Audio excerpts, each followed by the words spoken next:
School Figure TV. Revolutionary salute. Revolutionary salute. Like, share, subscribe. Welcome to the House of Revolution. You know, I'm your humble host, the Yao Mean of Revolution and Identity Thieves. They stealing everything supposed to be coming to you. Before we get into that, be sure to wipe your feet. That means hit the like button. You in the House of Revolution. Like, share, subscribe, support the platform, y'all. What Identity Thieves is causing havoc all over this planet. World War III could be any day now because of them. And they are stealing your blessings, pretending to be you. Let's get into this. I think we need to be on this today. Salute. I think this is.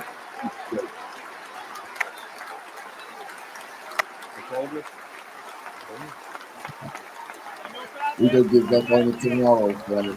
Me too. You know what I'm saying?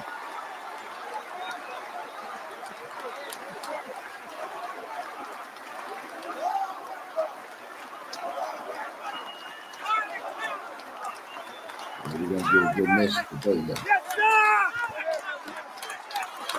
Yes, sir! Thank you.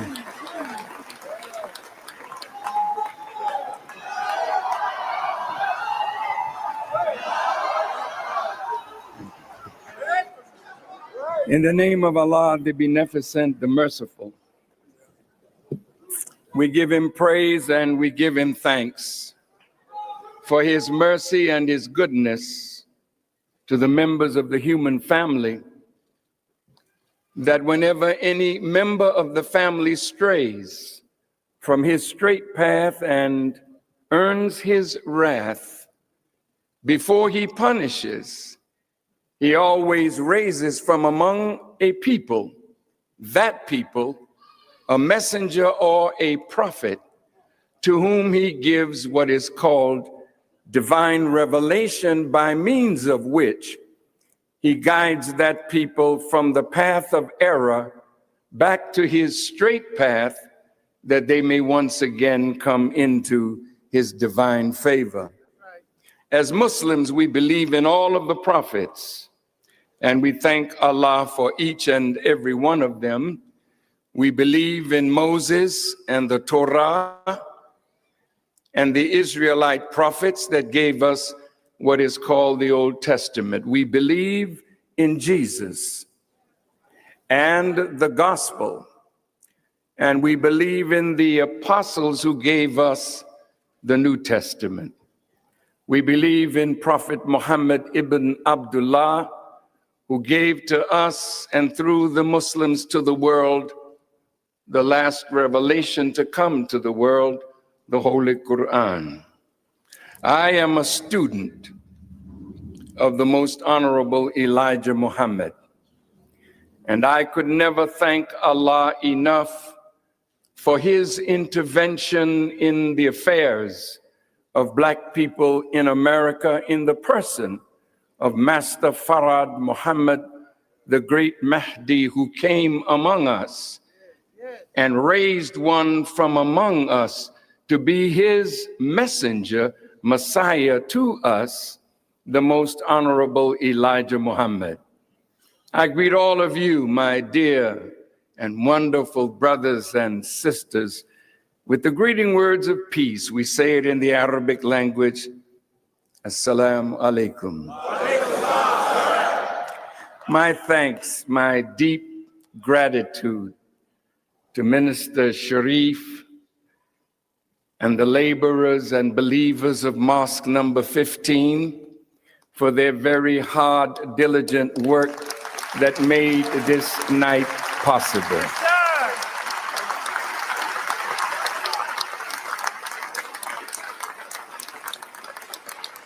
My thanks to all of those who helped Mosque number 15 from Chicago and other places. Thank you to the FOI and the MGT, who always travel wherever I am to secure me and make sure that I am safe. I thank each and every one of you.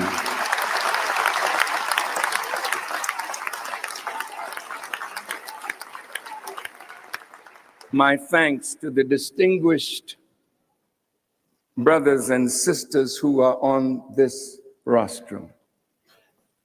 Words cannot express how honored I am by your presence.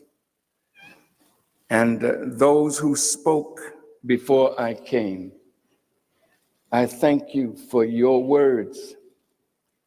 And I pray that tonight will be the beginning of an earth-shaking movement of Christians and Muslims and Hebrews working together for not only the liberation of our people in America, but working for the liberation of all humanity from the blinding touch of Satan, who has deceived the entire world. Thank you all for your attendance. Thank you for the tickets that you purchased and the charity that you gave. Words are just not adequate. You love me and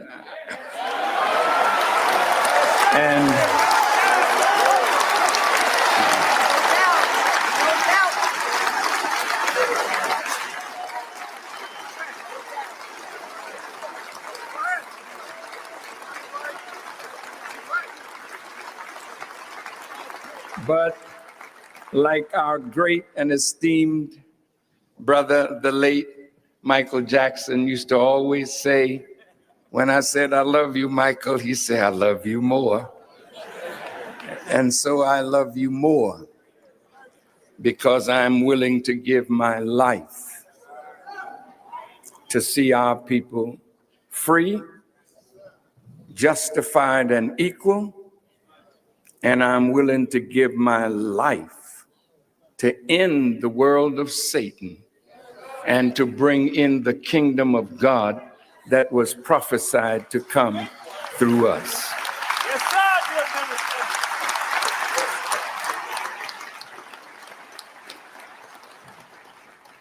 Why, Farrakhan, did you choose Atlanta to ask such a profound question? Who are the real children of Israel? Atlanta is the capital city of the South.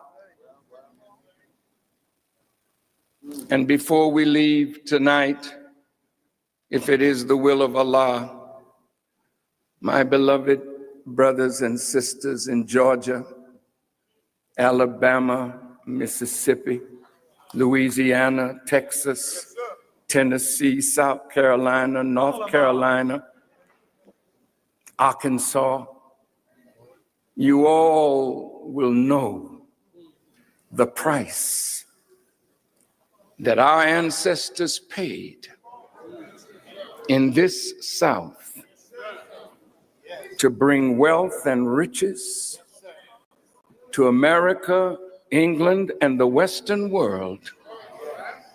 All of it was built on our backs.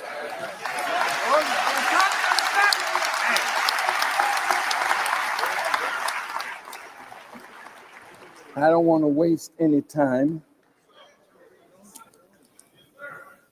I asked the question, who are the real children of Israel? And I'd like to answer it right away. Go ahead, dear minister. Like any good lawyer in a courtroom, Talk, man. he tells you what he's going to prove. All right. And then he goes ahead and proves it and let the jury make the decision. The Honorable Elijah Muhammad has said that Almighty God, Allah, revealed to him that the black people of America are the real children of Israel. And we are the choice of God. That's right. And that unto us he will deliver his promise. Right. This question says that somebody Yes, sir. has usurped our position. That's right. This question says that somebody has taken the promise of God to the children of Israel and claimed it for themselves. Claimed it. But those of you biblical and Quranic scholars, today we are prepared Go ahead, dear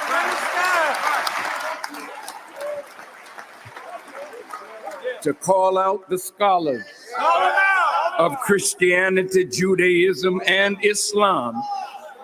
If you can disprove what we say today,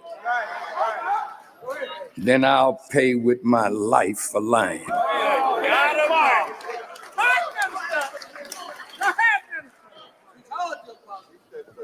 To all of those who feel that the children of Israel are over in that place they call Israel, you are mistaken. Mistaken.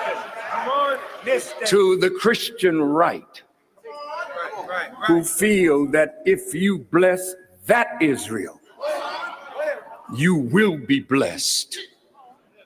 But for over 60 years, that nation has not been blessed. But these are the people that if you bless us, then God will take off of America some of the plagues that are now coming on America that will get worse after I deliver this message tonight.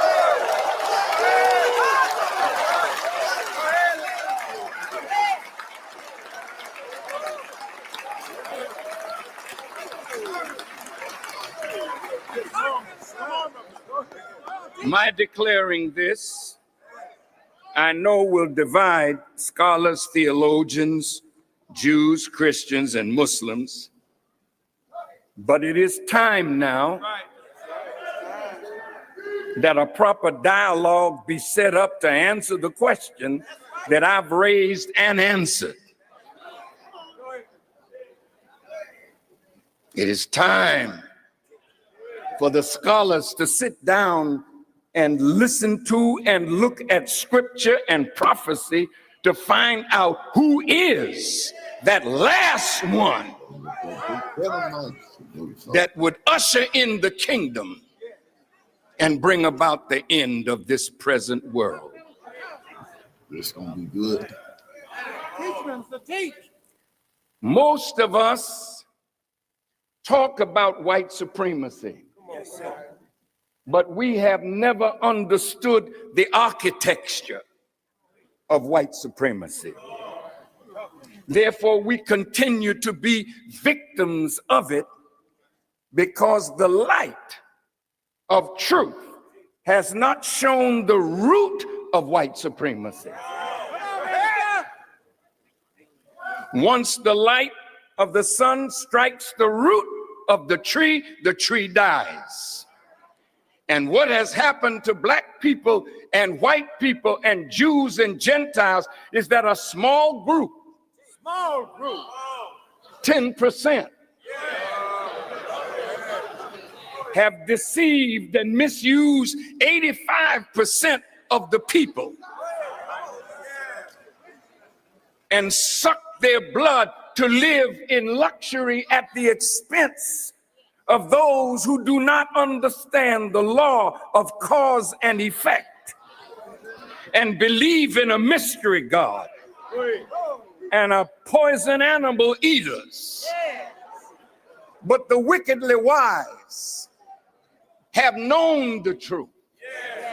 And because they know the truth and they know the time, they are working night and day to trick you out of the promise of God and take you down to hell with them because the time of their end has come.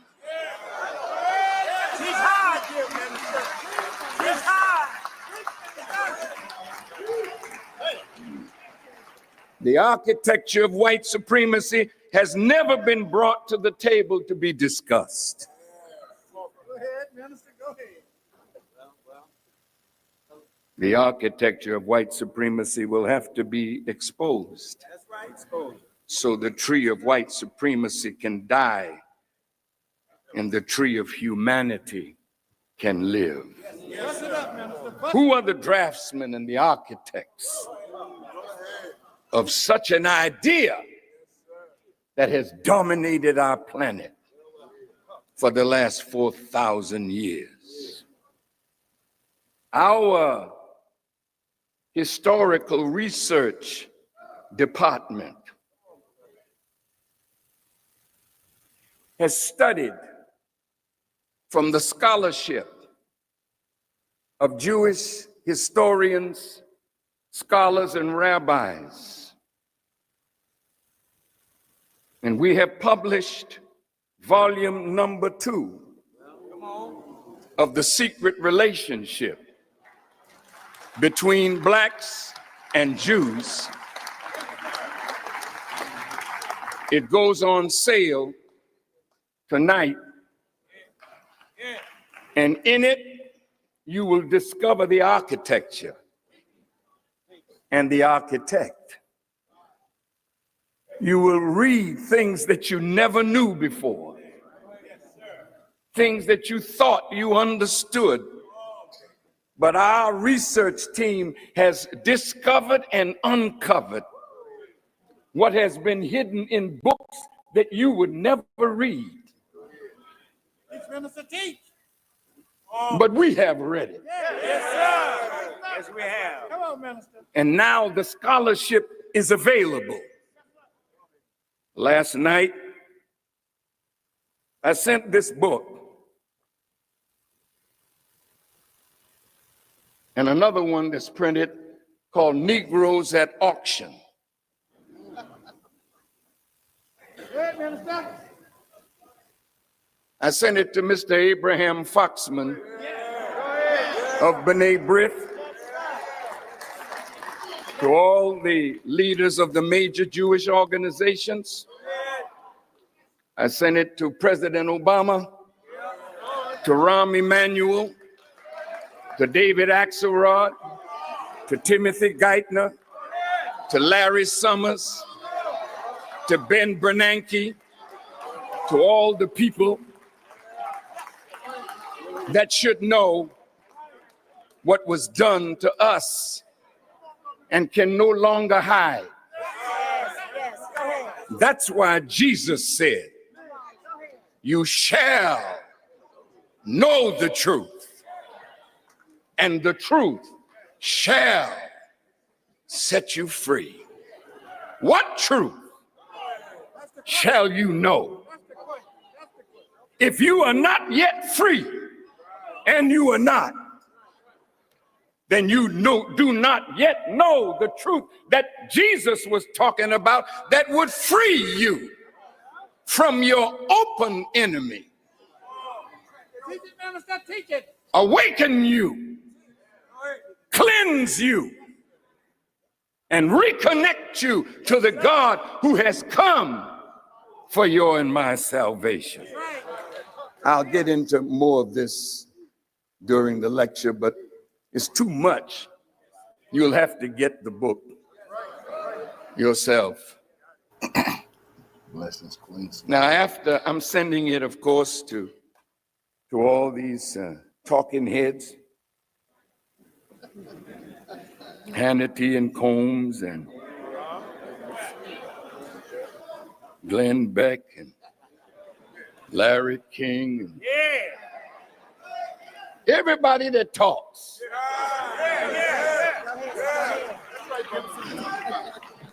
Sending it to Negroes.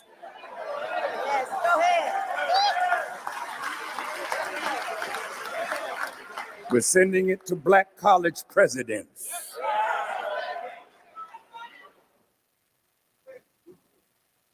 And then we can talk. Don't call me. to come on no radio or television show until you have read the book. And then if you can defend this, we know who you are. Yes, sir. Yes, sir. You're Satan. And I'm exposing you. Because there is no hiding place today. The truth will be made so plain that even a fool will not find place to error. This is the day. This is the time. And I am the man to bring it about.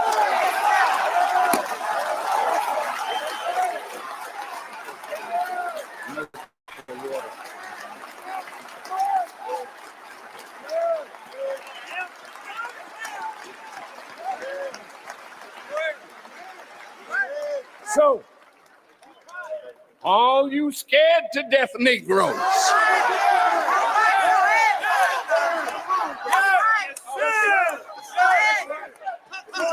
just sit down. Don't you come out to defend our enemy. You sit down and you shut up and tell your master to come on out and deal with this.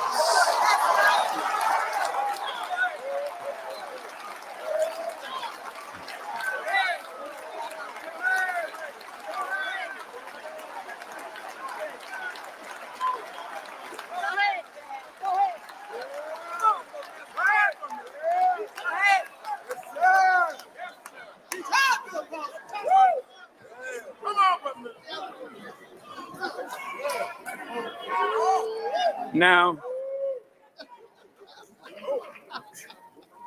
let's go for the proof.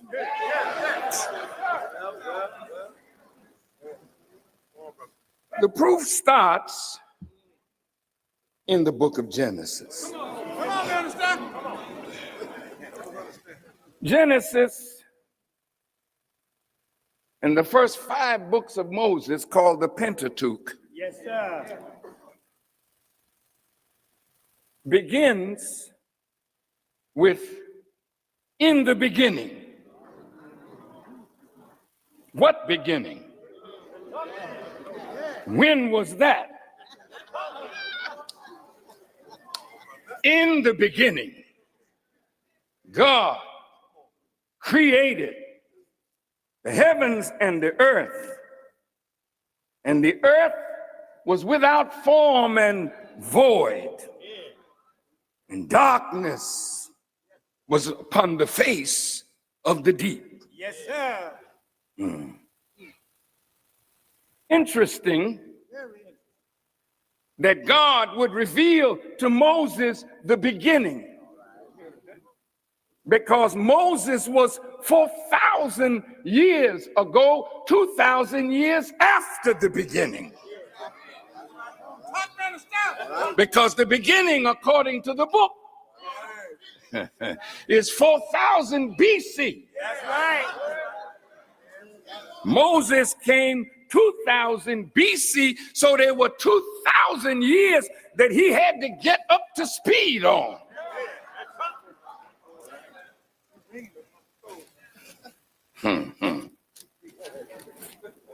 I thank Allah for the Honorable Elijah Muhammad.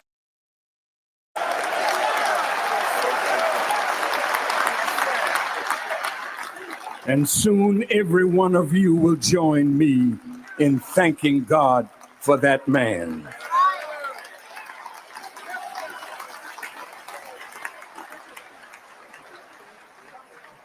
It's talking about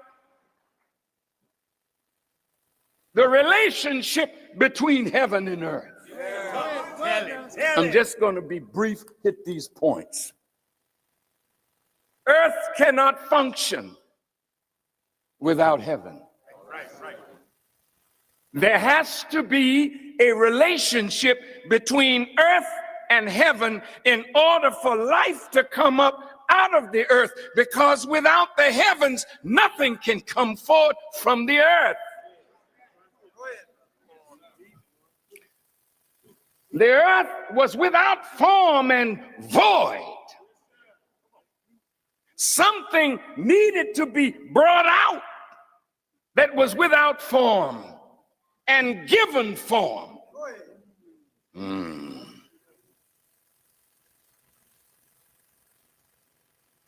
So the Bible teaches us that Adam was made from the dust of the earth.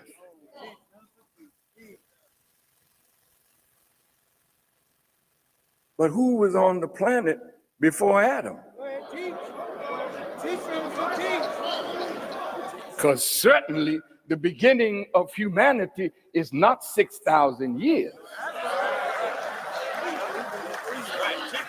Now you scholars, go look up the pre-Adamites.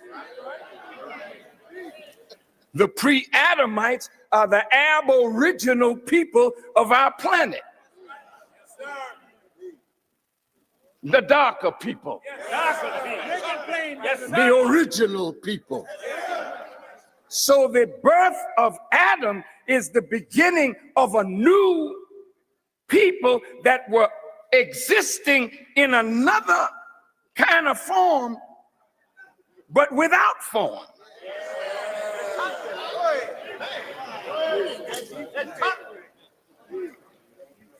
And through a process were brought out of the original man.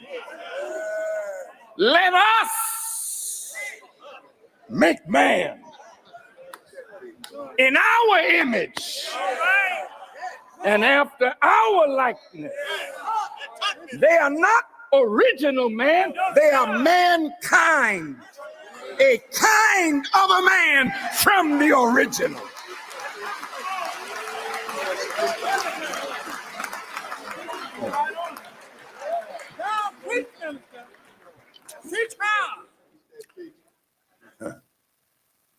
And let us give them dominion,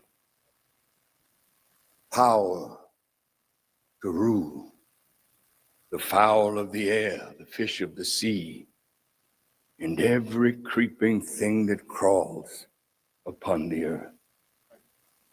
This is why it's very difficult for white people to submit to black leadership. Because they were given dominion. And even though they act like they're submissive, Yes, sir. you have to be careful. Because they're always looking for a way to undermine any black man that rises in authority. I'll get to President Obama in a short while. Now, in this book of Genesis, we get lots of pictures of God and his promise. Look at how this happens. In the 15th chapter of Genesis, God is talking to Abram. And he says to Abram, know of a surety that thy seed shall be a stranger in a land that is not theirs, and shall serve them and shall afflict them 400 years. But after that time, God is speaking, I will come and I will judge that nation which they shall serve, and afterwards shall they come out with great substance and go to their fathers in peace and be buried in a good old age. Now, the Jewish people claim that this is talking about them.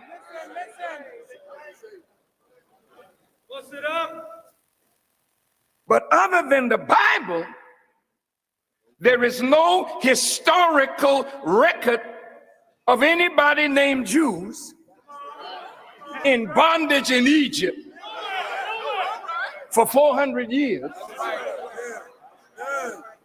I remember when Menachem Begin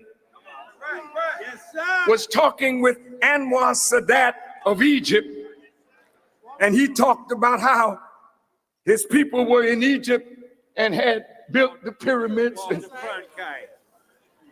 And I know, I didn't say Cronkite. I know who I'm talking about. Yes, sir. Yes, sir. Thank you for trying to help me. But in that instant, I didn't need it, but stay around. I might need it a little later on. Go ahead, dear minister. I never mentioned who was doing the interview because it's irrelevant. The fact is that Anwar Sadat said to Menachem Begin, we have no history of nothing like that in our history. That was a hint that Begin was trying to put something over on Sadat because there was a peace agreement. And you always have to think now that when you have peaceful relations, you have to keep your eyes open for the game that may be put over on you by a smart, crooked deceiver. Now, there's no historical record of their suffering in bondage like that. Now, they were freed from a bondage, all right, but that was in the hills and cave sides of Europe.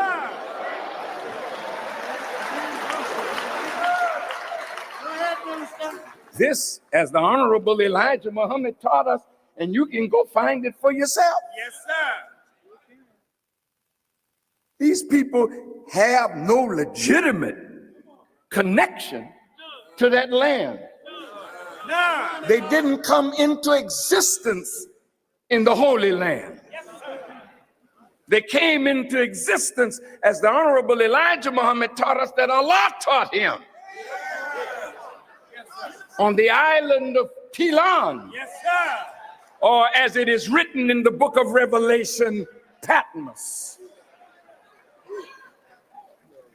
They came back to the Holy Land after 600 years of grafting them from black into white.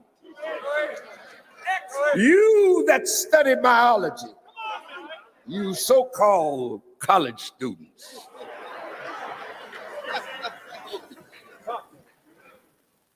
this is almost a damn robbery to make you pay for an education that you can't use. The education has been factored and put before the world. It is inferior teaching that leaves you still with it in an inferior position. I'll prove what I'm saying in just a moment. I'm not saying that you shouldn't go to school, you shouldn't go to college. But what I am saying is, look at what you're studying.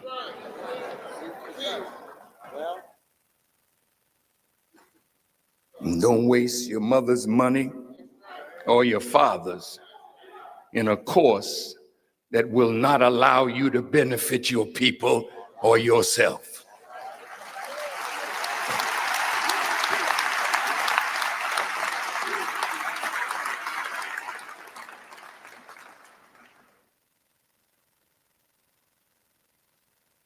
So, how did they have any connection to the Holy Land? You see, after they came back to Arabia, which is the Holy Land, after the process was completed,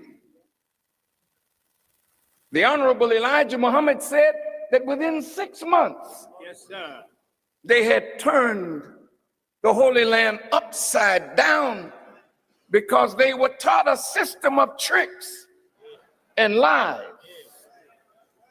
that would divide the family. And it caused us to fight and kill one another because of the falsehoods that have been put between us. This is 6,000 years ago. Now let's see if it's practiced today. I was in Iraq. I visited Shiite and Muslim Sunni mosques. I visited Christian churches. I didn't visit the synagogue, but they were there. And nobody was bothering the next person. You never read about a bombing of a mosque, bombing of a church, until after who got there. That's right. That's right. That's right. Talk to me. If it didn't happen under Saddam Hussein, and he was the tyrant, what happened now that there's killing between Shiite and Sunni?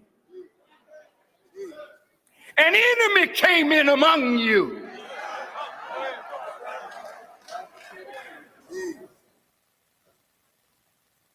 They love to keep us at war with each other. But the architecture of white supremacy is to be exposed and destroyed. Moses had a hard job to civilize the Caucasian from the hills and cave sides of Europe. He did have another assignment after he got them up in Egypt, but not with them.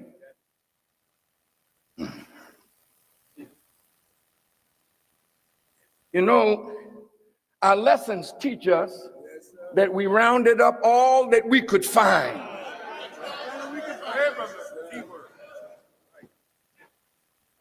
And stripped from them everything except the language and drove them into the caves of Europe, across the burning sand. Yes, sir. So today, you want to join AKA or Delta, Sigma, Omega, Alpha? You got to do what? Cross what? Burning sand. Where did that come from? You want to become a Mason. It's trying up. But you got to cross the burning sand. Where did it come from? It came from your ancestors, driving them out of the Holy Land into the hills and cave sides of Europe. But then the scripture says, the sons of God saw the daughters of men, that they were fair. Well, how did fair get in there when all that area was black? Talk to me tonight.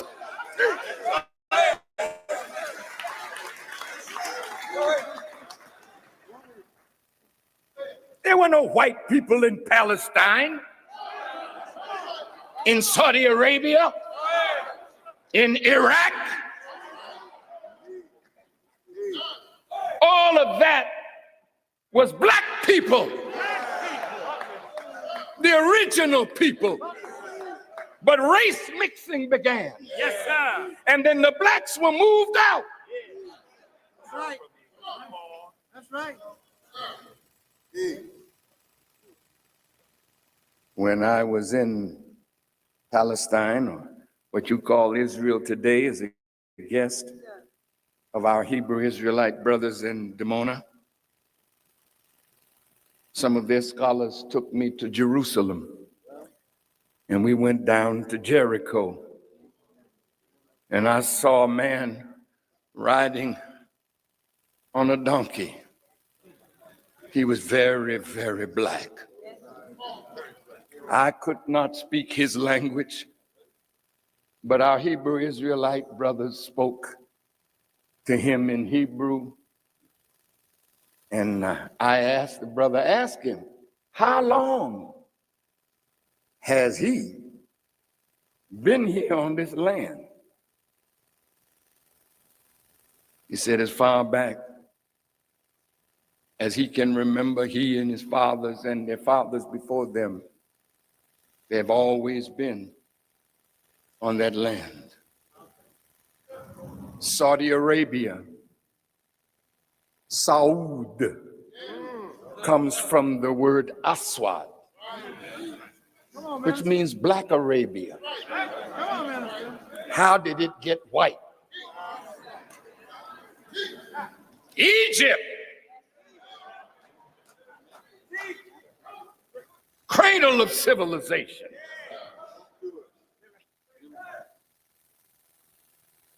Southern Egypt is where Cairo is.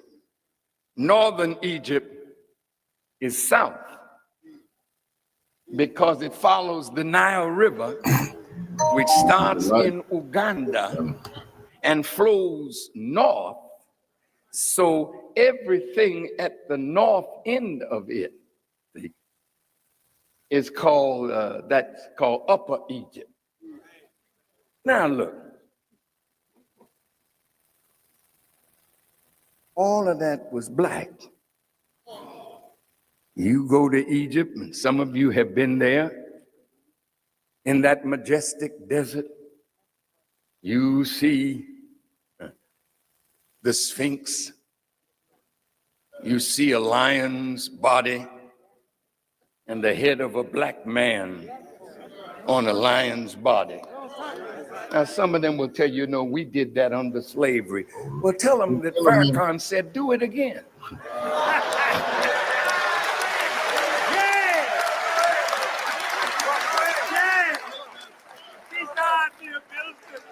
Because if you can't do it now, and you can't, you didn't do it then. This was a wise show of the great wisdom of our ancient fathers. Two things cannot rule at the same time.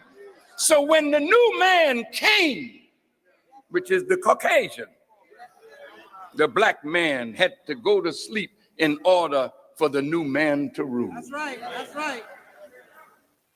So when race mixing began, all these light-skinned ones, you know how it began here, don't you? All us light-skinned ones. And then when you take the light one and he hates black and he marries another light one, then you get lighter ones. And before you know it, the lighter ones look nearly white. And then they tell you they better than the blacker ones, out of which all of them came. Now, if you're not teaching this in school, if you're not showing black people that they are the mother and the father of every human being on the earth, of every race on the earth, of every kindred, every tongue, and every nation, if you are not teaching this, then you're following the line of white supremacy and keeping your children ignorant that they can be used as a tool and a slave by the architects of white supremacy. Well, if they didn't do 400 years in Egypt, could it be that this was prophetic, symbolic picture of a future people who would be the seed of Abraham? Teach it. Now, Jewish people claim Abraham. Sorry. I have to tell you the masquerade is over. Now listen. This is not Jew bashing. No, sir. No, sir. I don't have nothing in my heart against the Jewish people, and I'll tell you in a minute why I admire them. But I have to tell the truth. Tell it. Tell it, dear minister. Tell it. Look,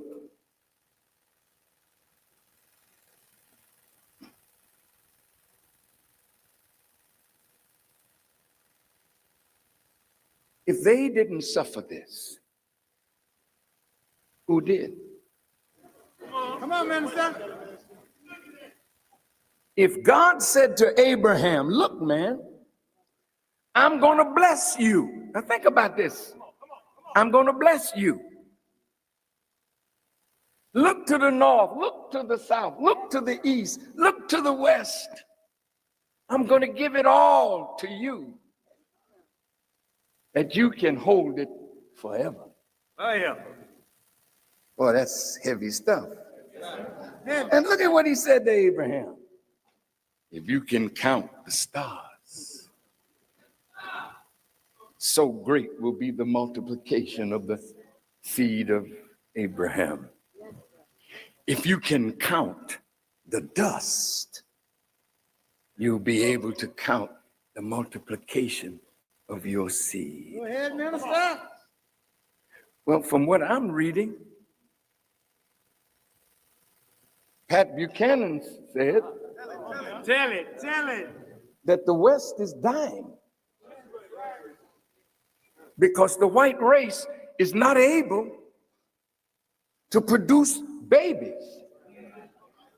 And I just read something last week that the demographers in America are saying that by next year, possibly, the blacks and Hispanic babies will outnumber the birth of white children. Now, wait, don't clap. Think, just think with me. All right. That means that if this dearth of white babies, one child born, one white person dies. So you have an older and older generation of white people and a smaller young people, group of young people. The exact opposite is with us.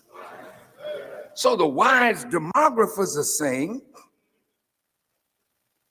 if this continues, by 2030, 2040, 2050, the whites will be the minority, and the black and the brown will be the majority in America. I didn't say that. They're writing this. What do you think they are thinking? If they see you multiplying to the point where you will outnumber them, why is there so much black on black killing? Why are they promoting birth control? Not for white people, but for you and Hispanic people, Native Americans. Why are they scientifically rendering you unable to produce the walls of your uterus now so weak that you can't hold a child? So it's constant breakdown of miscarriage. You are living in the valley of the shadow of death.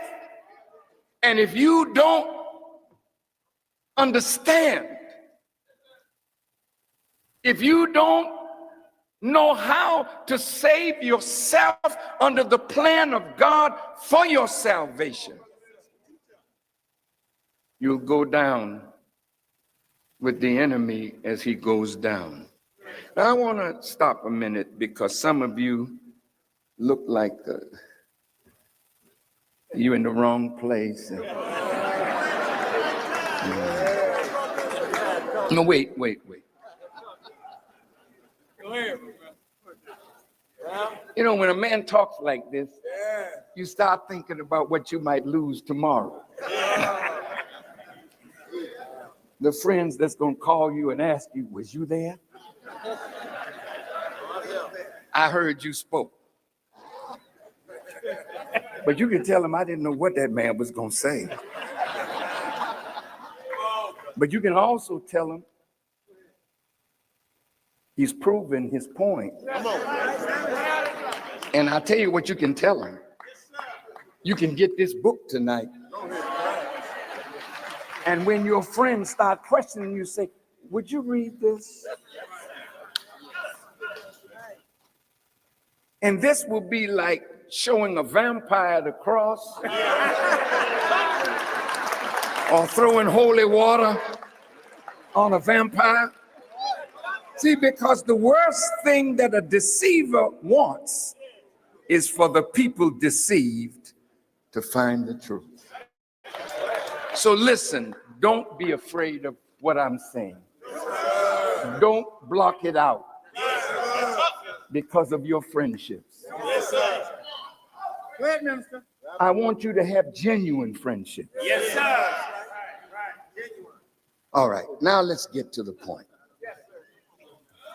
In Deuteronomy now, first, have we been here 400 years?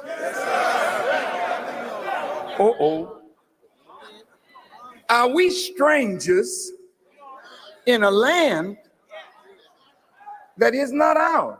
Yes, sir. Have we been afflicted in this land every day of our sojourn here? Talk to me.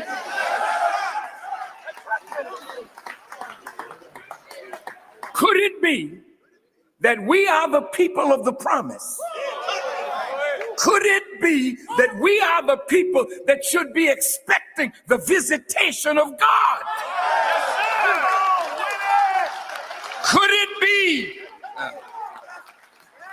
that after all our suffering, that relief is in sight now?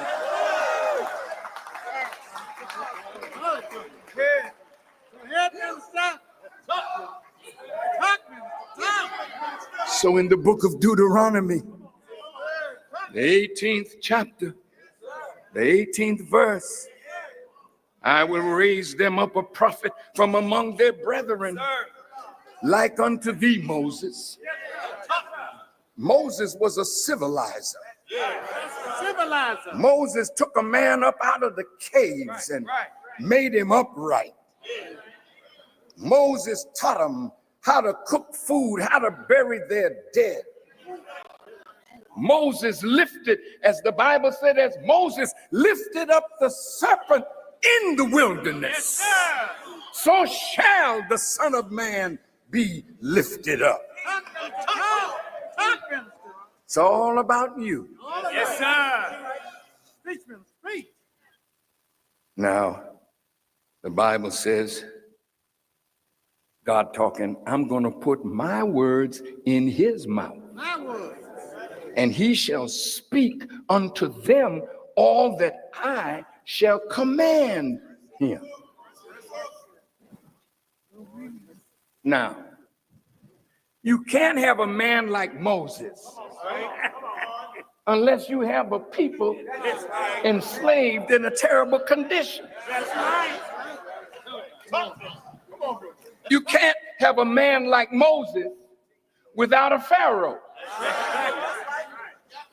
You can't have a man like Moses except there is tyranny. And you can't have a man like Moses who's preaching integration.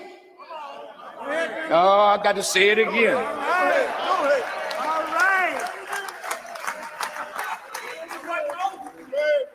See, Moses wasn't telling the children of Israel, I want to integrate you into Egypt. Or you can marry the sons and daughters of the Egyptians. No, he's telling them, look, you tell Pharaoh what? say it again.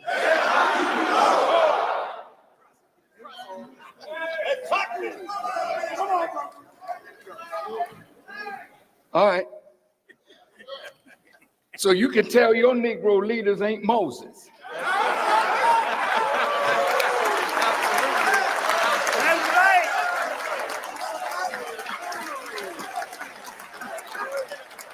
right. Now I want our preachers to be careful. Because see, when Moses started preaching, it was the elders among the children of Israel who opposed Moses because they wanted to be with Pharaoh. Go ahead, minister. Because Pharaoh had promised them wealth and nearness to him. And there's no slave that don't want to be near his master. Bust it up, minister. See, the house Negro was always like that. But the field Negro, he understood. House Negroes say, Massa, we house is in trouble. Field niggas say, let it go down. They not interested. But now,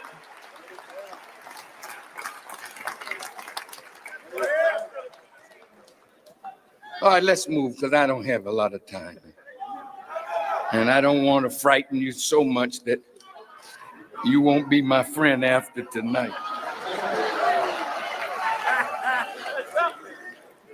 But I came here tonight, whether I left with a friend or all became enemies, I'm satisfied Teach it. if I deliver the message, because you're going to have to answer for what I say to you tonight.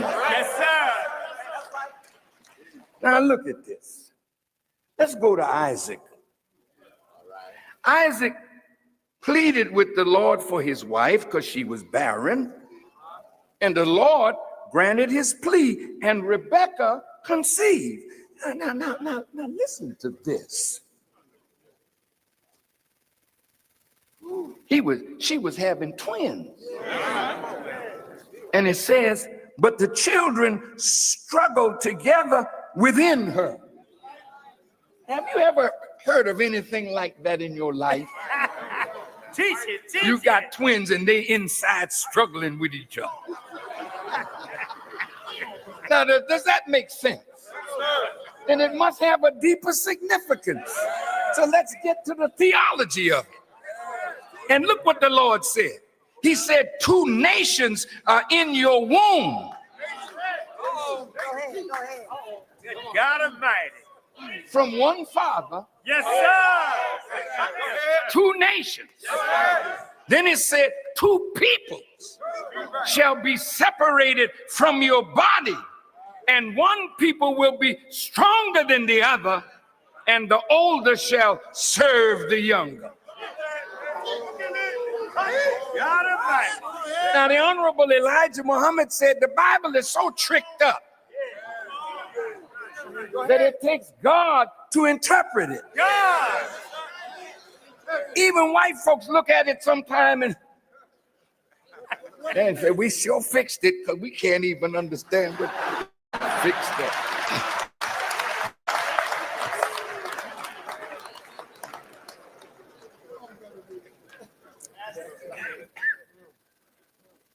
The Honorable Elijah Muhammad said, it's talking about the womb, the dark womb of the testicles of the black man,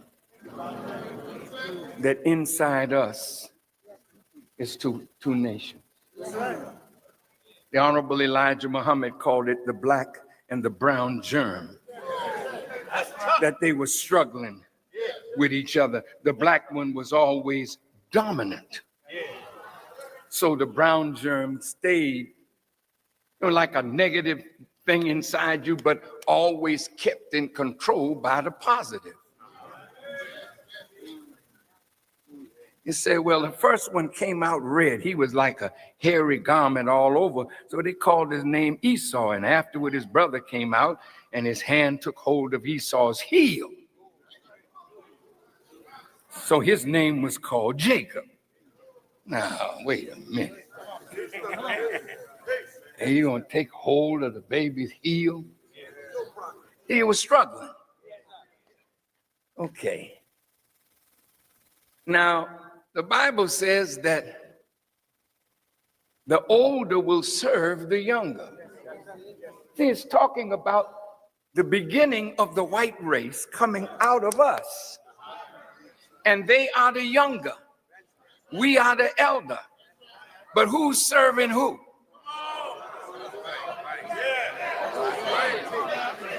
You teaching them. And they are naturally weaker. But the stronger is being subjected to the weaker. Let's go on. So Jacob was left alone, the Bible says, and a man wrestled with him till daybreak. And when the man saw he could not overpower him, he touched the socket of Jacob's hip so that his hip was wrenched as he wrestled with the man. And the man said, let me go, for it is daybreak. All right. But Jacob replied, I will not let you go unless you bless me. Bless me. And the man asked him, what is your name? Jacob, he answered. Then the man said, your name will no longer be Jacob, but your name shall be called Israel. All right. Because you have struggled with God and with men and have overcome. Now talk to me. You know anybody that struggles with God and wins? It must mean something here. The Honorable Elijah Muhammad taught us that this means Yaqub working with the life germ of the black man to bring out of that a new people. And it was a struggle. And he said, I have wrestled. My life has been preserved. Some scriptures say he wrestled with the angel of the Lord. Yes, sir. And he's called now the man who struggled with God. His hip was thrown out of socket. Have you ever had your hip thrown out of socket? That's it. Even if you prevail, you walking with a gimp walk.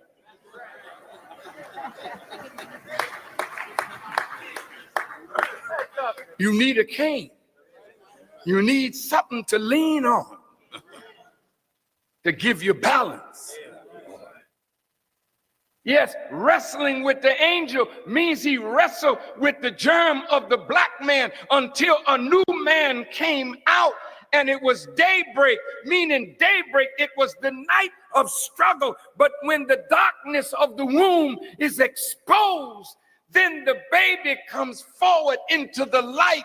A new people were being born on our planet to rule.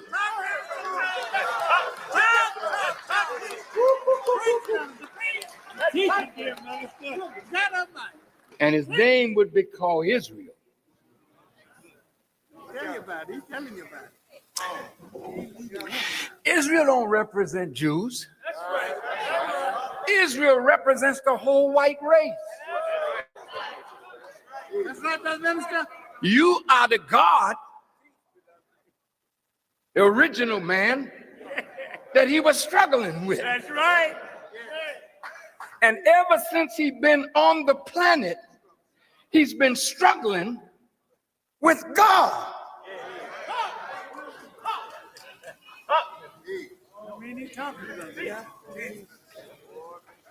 All right, we'll move on. Ain't got time to go in all to that now. But now, God tells Abram, how the people, his children, were going to sojourn in this land. And I will be with thee, and I will bless thee. For unto thee and unto thy seed, I will give all these countries, and I will perform the oath which I swear unto Abraham thy father.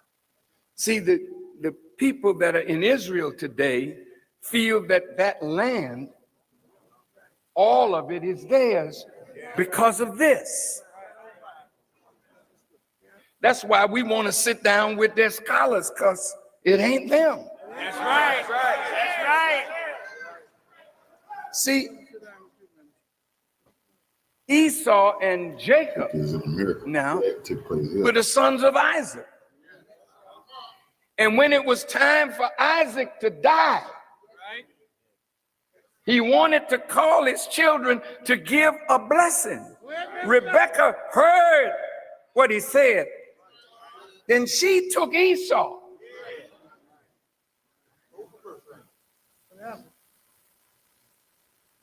Or rather, she took Jacob and dressed him up with hair, put the scent, made him even smell like his brother. You preach it, minister.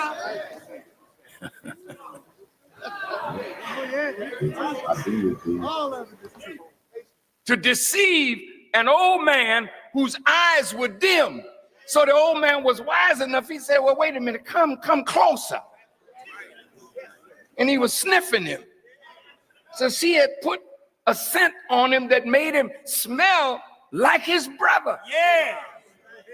Then Isaac pronounced the blessing on Jacob. After a while, Esau came to get his blessing. He said, well, damn, I already gave it. Go ahead. To your brother, I can't take it back, but I'm going to give you a blessing.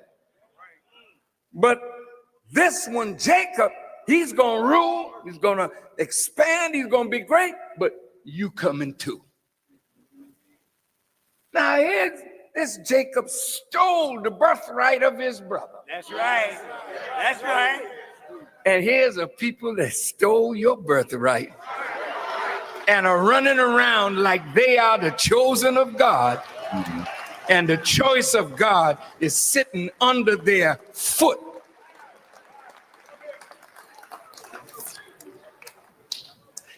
Would God choose a people that do the evil that they have done? Think about it. They're not the choice of the God of righteousness. Ooh, it's gonna tough now. Hell may break loose in the morning. But look, it had to come. And we are prepared to defend what we say. And after 4,000 years of carrying our birthright, calling yourself what you know you are not, Go ahead. then when it's our time now to be blessed,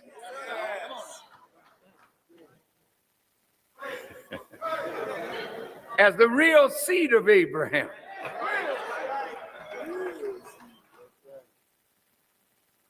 all right. Now, who does this land belong to by the order of God? See, now look, let me just say this about God. Now, people are living all over the planet. You got 6 billion people on our earth. Everywhere on the earth is full of people. So if God is going to give us some land, somebody going to have to be moved.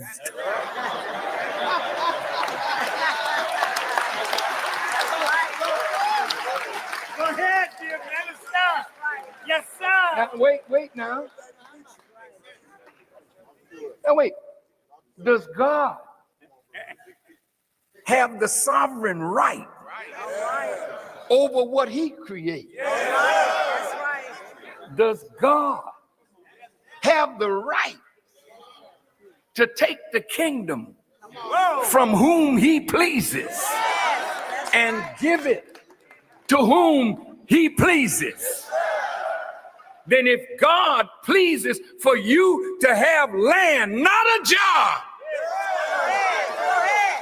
but some land that you can call your own to help God build the kingdom of God on earth.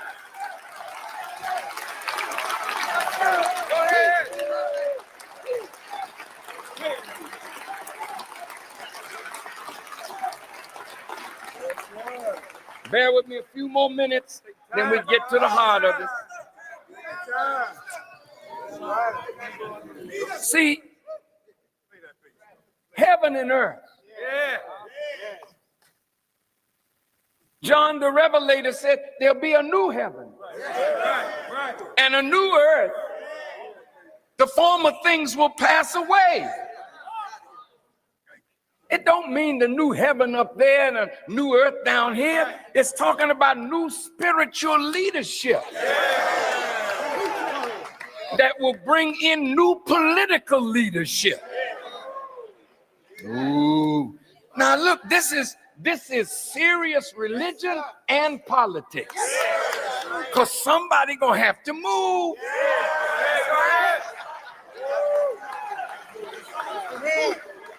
Now, you don't have to tell us go back to Africa. Don't start that talk. Because the man that came, the Son of Man that came, he asked us some questions. He asked us, what is the square mileage of the earth? How much is the land and how much is the water? He wasn't talking about no little holy land. Hell, the whole earth is going to be holy in a minute.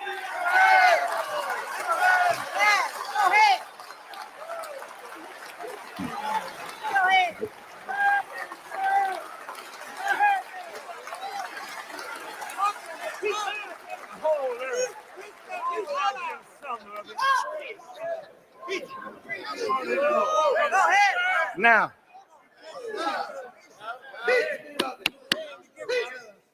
see, this book deals with the material power of the Jewish people. No one can deny they are the most magnificent people on our planet as we speak.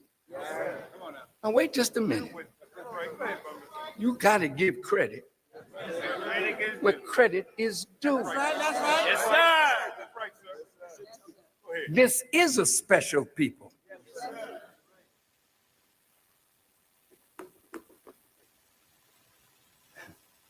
But the spiritual is what gives birth to the political. See, Theodore Herzl and the Zionist movement looked at scripture as a base for Zionist philosophy to take that land from the Palestinians. But they got it from the book. Mistaken understanding of the book. And you're going to pay for your error. Yes, sir. Go ahead, minister. Look.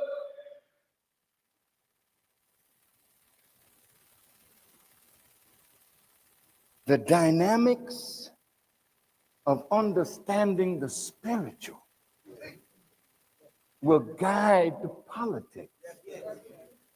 You look foolish if you believe that you are the people of God and you begging white folk for a job. No. And you can't see that your God like it was with Egypt, is curtailing the power of America to produce jobs. And if they can't produce jobs for their millions of unemployed, what makes you think they can produce a job for you? Your days of working for them are over. And the quicker you understand that you're going to have to get up and do something for yourself, because they can't do it for you anymore, because they can't anymore do it for themselves.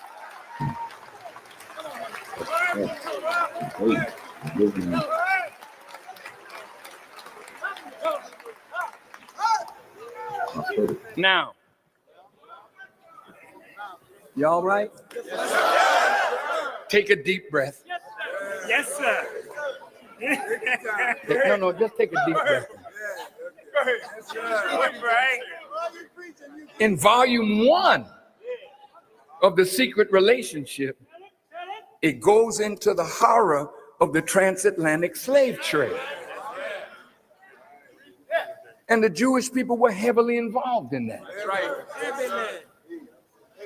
How many of you have been to Elmina Castle at Cape Coast in Ghana?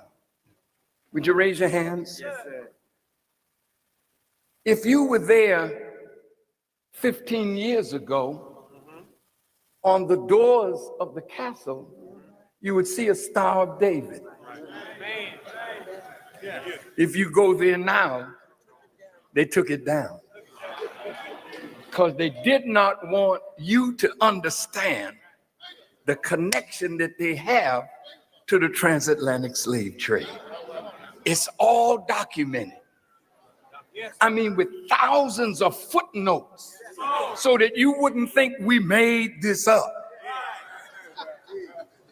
We quoted their scholars and showed you where you can go and get it for yourself. This is a scholarly work, not put together by nincompoops.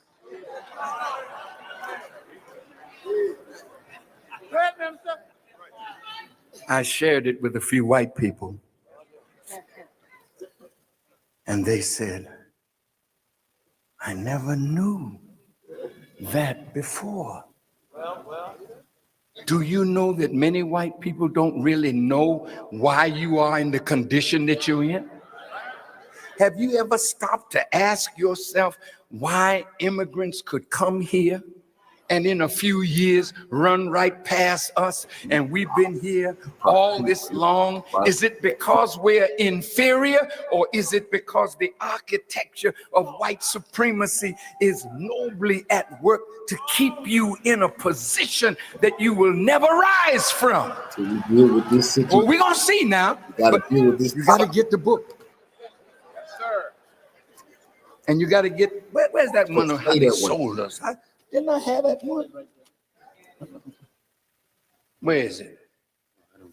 It's in the bag. Get it. Get it.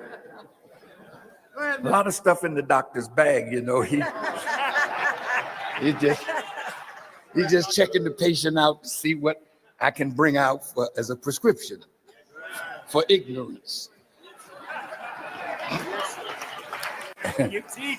At the back of this book, from the Jewish Encyclopedia, quote, the cotton plantations in many parts of the South were wholly in the hands of the Jews, and as a consequence, slavery found its advocates among them.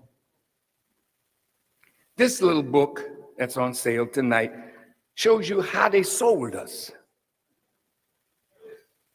It wasn't just Gentile. No. These were the people. In fact, in Brazil, it said on a Jewish holiday, no slaves could be bought or sold The small hats because it was a holiday. hate them for So putting. what does that tell you about slavery in Brazil? 80 million of us down there. They didn't come there on no free ship looking for something. They were brought there as slaves. You see us in the Caribbean? We didn't come there looking to sit in the sun and get a tan.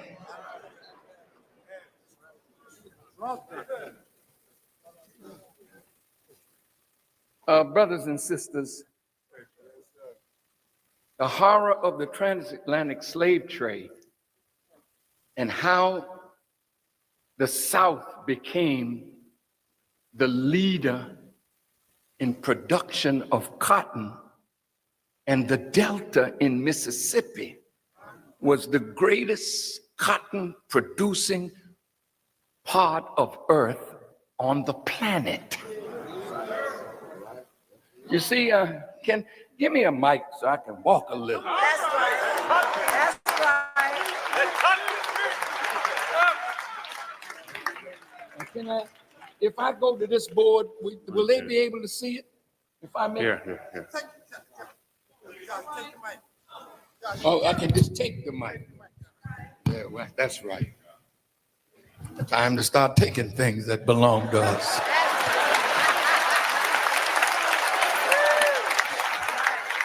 Now look, look at this. Black folks picking cotton. Listen good now. Cotton was then what oil is now.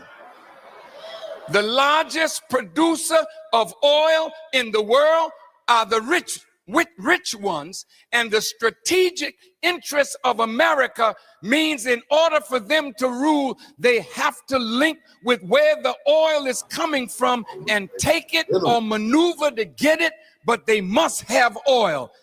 In the time of slavery, it was cotton. And it's interesting that the cotton would come down the Mississippi, New Orleans to the Gulf, from Biloxi, Mississippi, and from Mobile, Alabama. And the cotton would come down and go up to New York, where the brethren of the Jewish people in the South, in the North, were the masters of the needle trades. And they had their brothers also in the South taking the lint from the cotton and producing cloth through weaving. But these were Jewish people owning the land. They were the majority. They were the merchants. They were the traders. They knew how to hook up with their brethren in the North, and they would send raw cotton to the mills in England, in Manchester, Leeds, and Bristol, and the British would turn it into cloth and then sell it all over the world. So from cotton, the South became rich. From cotton, it fueled the Industrial Revolution in the North. From cotton, the Rothschilds became rich. From cotton, the Lehman Brothers became rich from cotton in Alabama, then moved to New York and Wall Street. I know the truth, and somebody gotta tell it or die trying.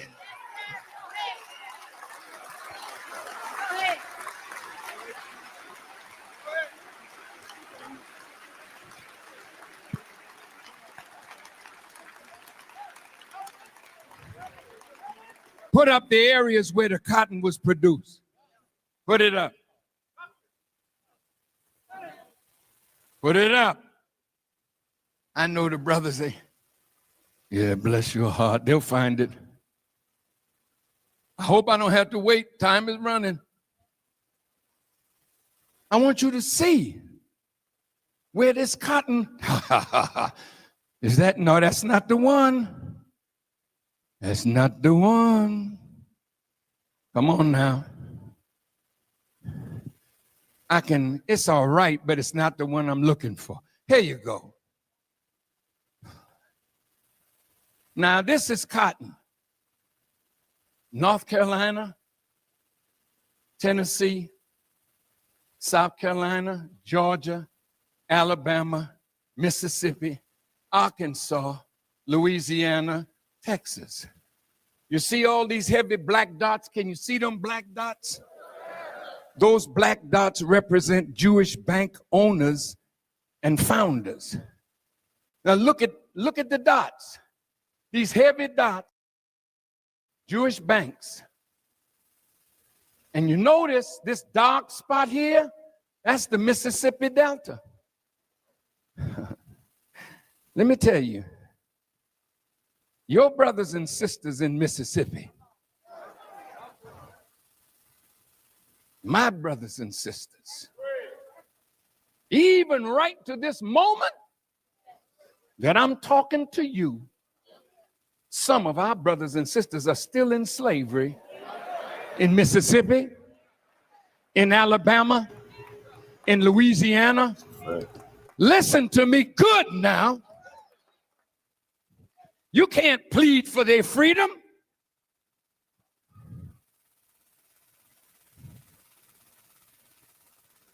Ain't nobody gonna be angry with us for freeing our people from virtual slavery. There's a movie, a CD that I saw today. It's called The Cotton Picking Truth. We're still on the plantation. And a black woman is talking. She just got out of slavery in the 60s. That's a fact. Did you hear me? That's a fact. I'm going to stop that. I did a live on that. And you know what? I'm going to run another live on that this week coming up. That fucked me up. I did a video on that. In the 60s, it's a family. And it's black. They didn't even know slavery had ended. They didn't. In the 60s, they had no idea that black people was free. That was shocking to them in 1960, and they had been slaves still in Mississippi. That's true. What he's saying. She talked about how they raped her mother, and she was 5 years old, and how they raped her. Oh man, this is from her lips. People on large tracts of land in Mississippi, way out in the rural district, but our people sitting there, working there, living there. You don't know what's with going nothing. on in the land. That's a fact, bro. This woman says she lived in a barn. I never forgot about that. That shit still humping. Now that he's saying that, I know it's so. You're talking about sundown towns. It's areas in the United States. You can't go through there, but Lord swarms the land. Like he said, you ain't got no business back there. You don't know what's going on back there. And your ass, if you go back there, that's the end of you. But shoot, man, they probably still got people in the fields. She had no place to lay her head. She was sleeping on hay. Oh, Lord. And she said she would eat crickets. Sometimes there'd be a worm and she would bite a piece and give a piece of the worm to her children. Anything that came in front of them, they had to kill it in order to eat. This wasn't in 1850, 1860. This is in 1960.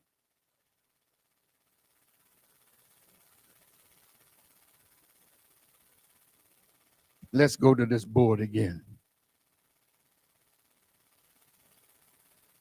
All these dots that look like zeros, they were Jewish bank presidents, vice presidents. But these holy black dots are the bankers. Now you get that book, all of it is documented in there. We have the names of the bankers. Lord have mercy. See, the messenger of God said, anything you want to find is written in a book. But if we don't read, how will we know? The research society in the nation researched it. And now we're going before the world with it. Why? What's the purpose? I'll tell you that in a minute. You see all these little dots here? Little dots. Look like somebody got measles. See, these are the stores of the merchants on the plantation. That while you were working on the plantation, you couldn't buy from nobody but the owner of the store on the plantation. You would pick the cotton and you would get your bacon or whatever you needed from the store, and they would write it down in a book. And by the time the harvest season had come, you go back to get your pay. You find the manipulation of the books that you still owed money. So you had to stay on the plantation. Listen, they forced black people back on the plantation. It's going on now. That's what sharecroppers was. That's all sharecroppers were. You hear how people talking about they were sharecroppers. A lot of them was. Just bear with me. The kids of the slaves who stayed on the plantation and did the same thing. From these little stores, they became rich because everything the black person on the plantation needed, when slavery was over, they had to get it from the store. See, while we were in slavery, they give you a little something. But now look at this. 1863 was the Emancipation Proclamation. Right? 1865, we're supposed to be free. 13th, 14th, 15th Amendment. Now, bless your heart, we are all citizens now. Something went wrong because after 12 years, from 1865 to 1877, 12 years, white folks said, quote, if the Negroes leave the land, we don't have nobody to work the land, and that's how we get our money. So we had to find a way to put the blacks back on the land. Listen to this. It's called the Compromise of 1877. This compromise can easily be listed among the most significant events in Black American history. The country was in an uproar over the disputed election of 1876 involving presidential rivals Rutherford B. Hayes and Samuel J. Tilden. But the root of the conflict was once again the fate of the black man. Since emancipation, the North had placed troops in the South to keep the whites from putting the freed blacks back into plantation slavery. But after 13 years of this so-called reconstruction, whites all over the country, North and South, had grown tired and angry over fighting each other over the rights with their ex-slaves. Both parties, Republican and Democrat, convened at the Wormley Hotel in Washington, D.C. to attempt to resolve the conflict. And on February 26th, 1877, a deal was struck that would profoundly affect the course of history for black people in America. All agreed that the country's need for cotton required that blacks be returned to virtual slavery and assigned to permanent political, social, and economic inferiority. You with me? All right. Let me get my papers here. Oh, yeah. Tell me I lost my papers now, but it don't make no difference. We got it anyway. Now, they made a deal in the Wormley Hotel that we had to be put back on the plantation. A Jewish man by the name of Levi, who was in Congress, was the spokesperson that went back to Congress to sell the idea of putting us back in the plantation. It's all here. And look at this. Putting us back on the plantation began what is called the Jim Crow laws. Now, Jim Crow started with a white minstrel. You know, he was a dude that would put on blackface and make mockery of us in dances, you know. No, we ain't got to Joseph yet. But he was imitating us, and it was called Jim Crow. So Jim Crow became the name that was used to put us back on the plantation. Now check this out. William Levy was entrusted to sell the deal to Congress and to assure his fellow Southerners that their interests had been protected.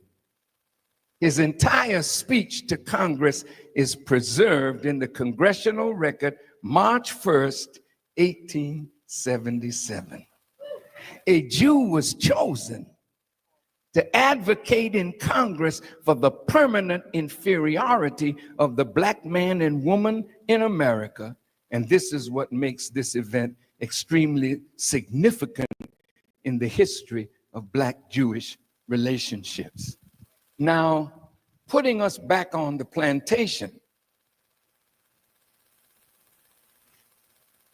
it was so skillfully done. But did you know that when they let us out of slavery, we were all the tradesmen? White folk didn't do that kind of work. Now listen to this. You remember James Weldon Johnson, the great poet that wrote the Black National Anthem? Listen to what he said. All the most interesting things that came under my observation were being done by colored men. They drove the horse and mule teams. They built the houses. They laid the bricks. They painted the buildings and fences. They loaded and unloaded the ships. When I was a child, I did not know that there existed such a thing as a white carpenter or bricklayer or painter or plasterer or tinner. The thought that white men might be able to load and unload the heavy drays of the big ships was too far removed from everyday life to enter my mind. It was indeed said that if a white man were even seen in public doing any form of skilled labor, he would draw a crowd of gawking onlookers. Now just think about you now. Think with me, please. Noted Southern writer Thomas Nelson Page concurred. The black man, he said, was without a rival in the entire field of industrial. When we say we built this country, that's the quote you need to go get. Well, white people, and that quote they just said, that God, they ain't never seen a white man doing no hard work. If you seen one doing something, everybody gather around. They can't believe it. industrial labor throughout the South. 95% of all the industrial work of the southern states was in his hand, and he was fully competent to do it. Every adult was either a skilled laborer or a trained mechanic. 95%.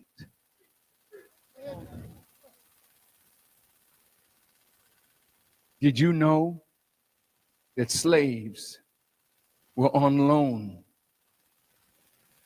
to Washington to build the White House, to build the Capitol building, to build the Lincoln Memorial and the Jefferson Memorial? White folk weren't the builders. You were the builders. And when slavery ended, we would have had all the jobs building, moving north to build. So they didn't want that. So they put us back on the plantation. Well, Rothschild had an agent called August Belmont. His real name was Schoenberg. But like many do, they changed their names. Rothschild's representative in America changed his name from Schoenberg and managed Rothschild's investment in slave-produced cotton, tobacco, and other products. The famous Belmont Stakes horse race is named for him because he was an avid fan of horse riding. Now, here's the rub. When white folks saw that we were the tradespeople, we knew it all. A Jewish man by the name of Samuel Gompers started the American Federation of Labor. And that union was founded not to give you a job, but to keep you from working. Then they opened the floodgates of immigrants from Europe. And the tradespeople from Europe began coming in, pushing you further and further out. So that today, to this day, right now we're watching this, we still having that problem, and the Democrats in on it. They still bringing the immigrants to steal our jobs, and to steal what was really ours. you are not represented in none of the trades like you were. Listen to me. And in those days, a father would teach his son. But today, you grow up knowing nothing about carpentry, nothing about bricklaying, nothing about building. Hiram, you've been hit in the head by a master thief. You are the builder. You are the people of the builders of civilization. But many of the Jews were Shriners. George Washington was a Shriner. Many of your early presidents were Masonic people, Shriners. I know you joined the lodge. You might as well come this way. Because what they gave you, you ain't built a damn thing. I hate to talk like this. But hell, if I don't, who will? You don't know no black man that's bold enough to say this. Even if you think it, you won't say it. But I know God. They scared to lose everything. And it is he whom I fear. The black man must go free in the Delta, in Mississippi, Alabama, Georgia, Texas, Louisiana.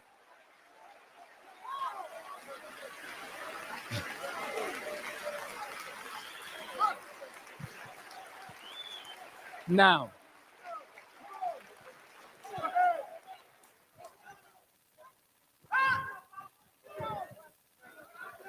y'all all right? I hope I'm not scaring you.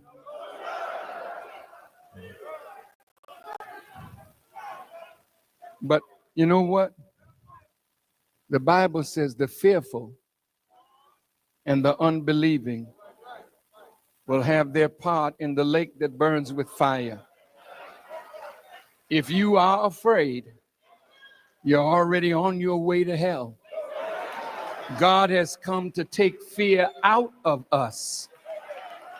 You don't need to be afraid. And if you challenge what you're afraid of, you find they will become afraid and back away from you. Resist the devil and he will flee from you. All right, we're winding up. Now look,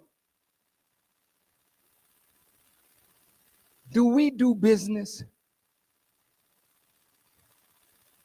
like business should be done? Let me hear an answer. In the word business is the word busy. And when you're busy, you're engaged in some focused activity. Business is the activity of life itself. When you are a living organism, you must be engaged in that which preserves and maintains your life. There is no creature that God created that is not busy feeding, sheltering, procreating, extending itself.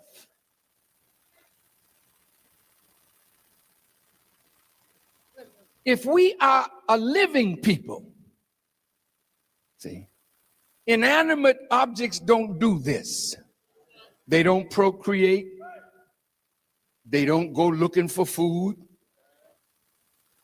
or shelter. They're inanimate, meaning they're not living. But what about you? Ever since we've been in America, we haven't provided food, clothing, shelter, education for ourselves and our people. Am I lying? You graduated from Morehouse, Clark, Howard, Tuskegee, Florida A&M, North Carolina A&T. Yeah. And you have degrees. What have we produced? Of food, of clothing, of shelter for our people. If you find as a living creature that you need something that you don't have, you look around for somebody that has what you need and you enter into trade and commerce as a living people. But you are not alive. You are dead people. You have flatlined on business.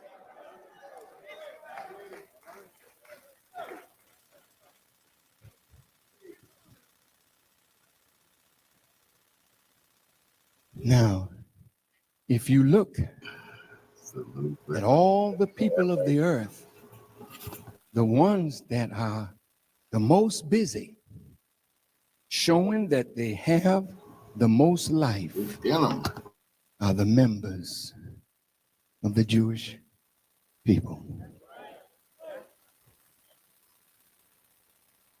Why are they this way? Because they had the prophets and they learned well. Now, I'd like to read you something that I found in this book. It talks about the percentage of Jews in America, but the number of Nobel laureates. Their percentage outweighs everybody's. They are the best in science, in medicine, in law, in art, in culture. It's a tremendous people. How did they get it? Through trade and commerce. Our lessons tell us that they set up a trading post. See, they understood the value of commerce. We haven't got it yet. You got brothers and sisters all over the world that you can do business with, but we have no commerce or trade with the peoples of the earth, and we sit around in America looking to white people to give us a job. Listen, you're dead. You're like inorganic matter. That's why our young people are so bitter and so angry, because they came into a world and we prepared nothing for them. You telling them stay in school for what? To come out like you?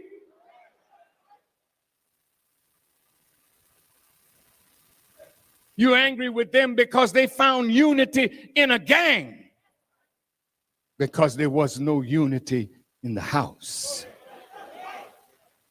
They're justifiably angry and defiant because we, their parents, have produced nothing for them that will give them a future.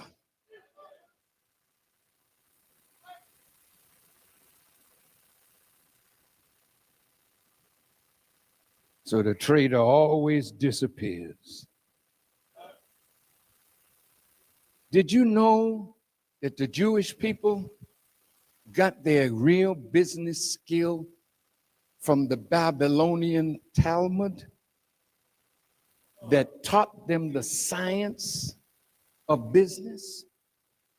Do you know that in Europe, in every nation where they were, they led in industry, in commerce, in trade, in banking? And the Gentiles were angry with them because everywhere they went, they ruled. So the Gentiles rose up against the Jews and persecuted them in Europe. But when they came to America, they went into the South. And there they found common ground with the Gentiles who hated black people. Because that same Babylonian Talmud, the rabbis developed the myth of Ham. That you and I are the children of Ham, cursed black, doomed to be hewers of wood and drawers of water for white people.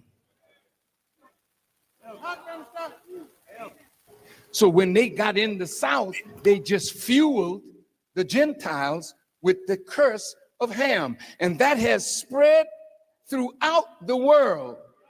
It has poisoned the bloodstream of Islam, of Christianity, of Judaism, of communism, of socialism. Wherever black and white are, It's a fact. It's a fact. they feel the the entitled position to rule. And he's showing you where it comes from. We really need to study the architecture of white supremacy and what happened to us as a people. Well, you can get all of that in the book, and I think now I would like to close.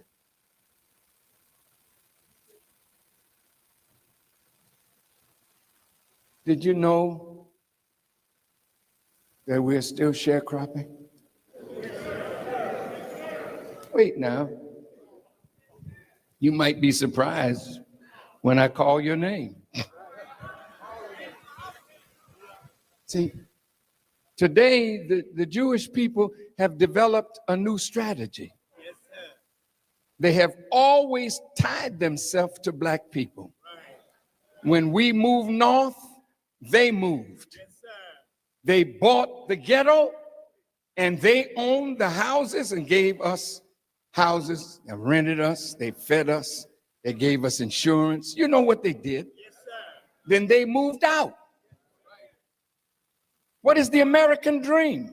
You say you got it? See, the American dream is when an immigrant can come here and in a short amount of time build a community, have everything they need to be self-respecting and self-independent, and we are still here. And how do they do it? They come to us. They offer you. Well, look at the Koreans. They're here now. Do you need hair?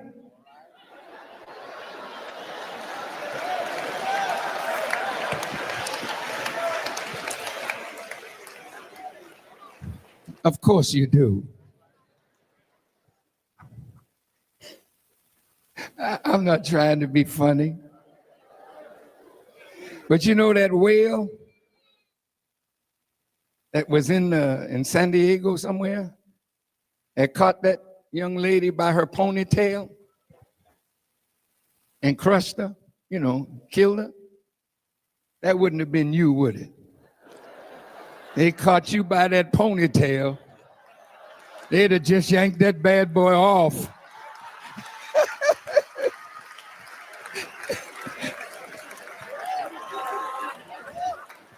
You just a little levity, just a little laugh, but let's get back to serious business. I'm going to close. Look, my dear beloved, all of our entertainers, see, we have the talent. They have the expertise. They attach themselves to our talent. They are the managers, the agents, and they are the accountants. So true. And that's why our black artists Disgusting.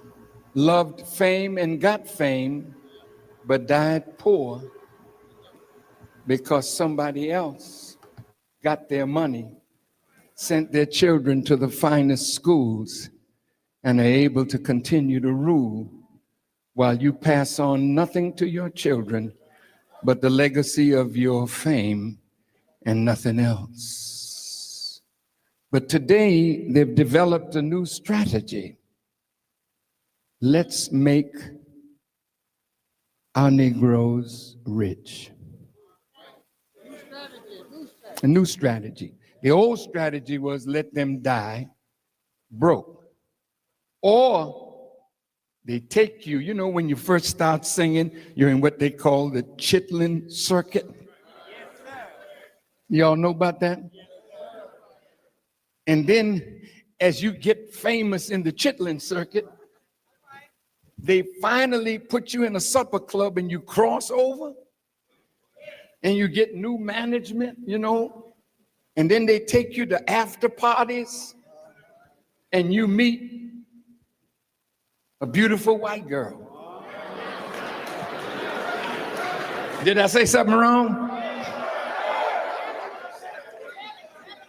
And the next thing you know, you've ditched your black wife and have you a white one, And when you die, like poor Gary Coleman, there's a woman pulled the plug the first day. Don't stay, you might come back out. This nigga's worth more to me dead. Pull the plug. Poor Tiger.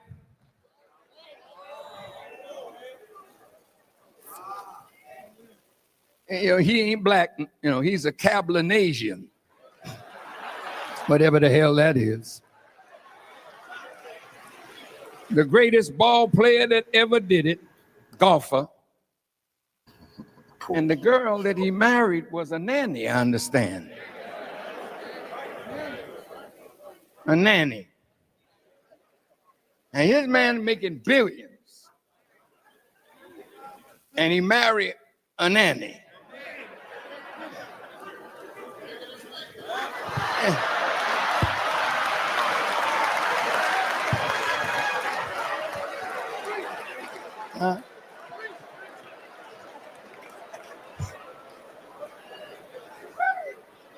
Now the poor fella,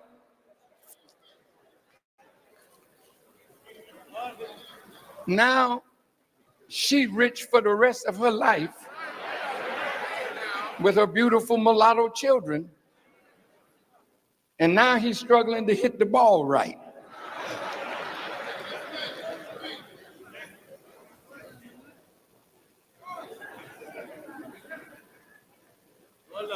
You're crossing over now.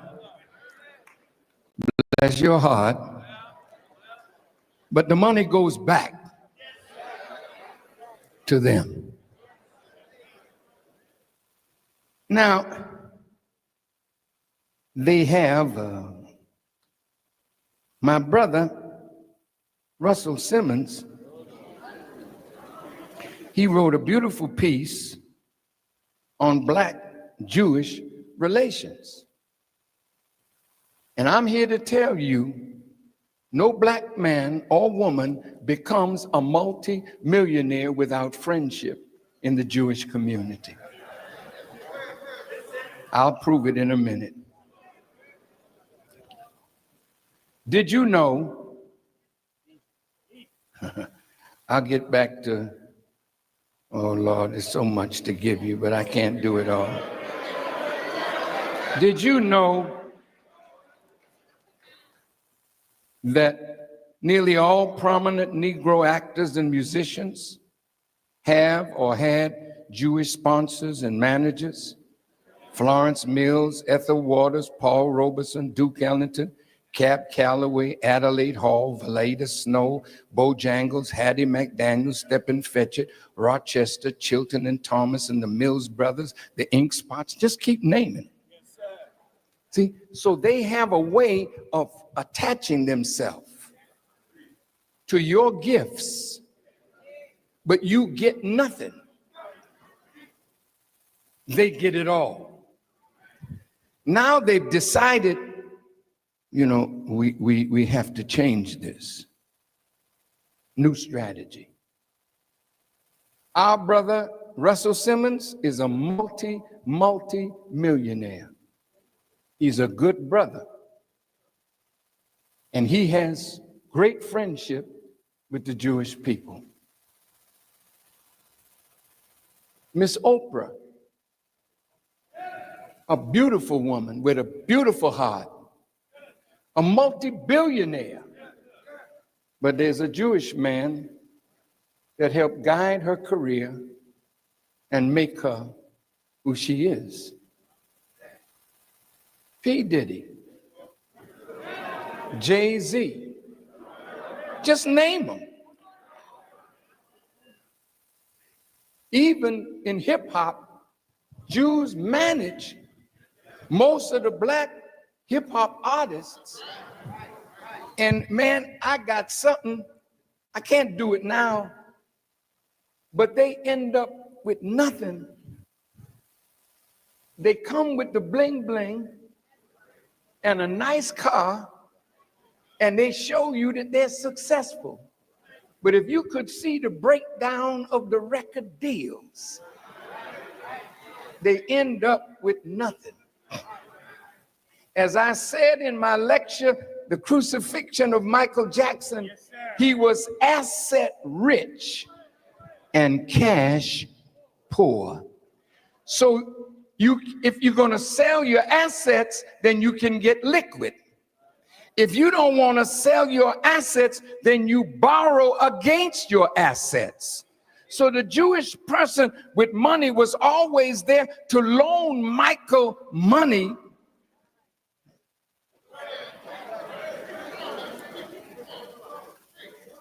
because Michael was smart enough to buy the catalog of Elvis Presley and the Beatles. It's worth $1 billion. So he had it. They were trying to get it from him.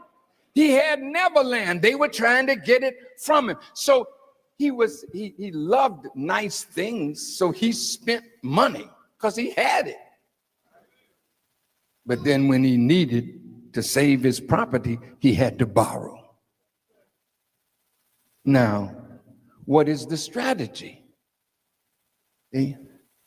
I have a list of all the NBA owners. See, it's like a plantation.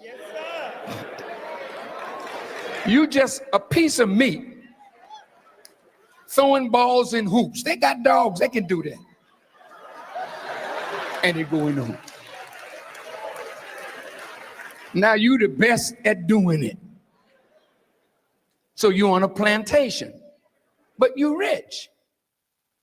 A rich slave. You sharecropping again. LeBron James sharecropper. Now, I'm not downing my brother, but he's being used. And as long as he can play like he plays, they want him in Cleveland, they want him in New York, they want him in Chicago, they want him in Miami. So he's good meat, you know. Boy, in this book here, you should see the way they sold us. We have a nigga, 22 years old, strong, skilled in carpentry. We have a nigga wench. How did she get to be sold? She owed her rent and couldn't pay it, so they put her on the block and sold her. It's all here. Look at you today. You can't see how you tore up. You want a home, don't you? Everybody wants a home. So they made it possible for you to get one. No money down. No, all you do is pay interest. How the hell could you accept a deal like that? In 3 years, the interest now goes up. You didn't see that in the fine print. Now you're in foreclosure. It's a trick. Who's behind it? Wall Street. Who are they?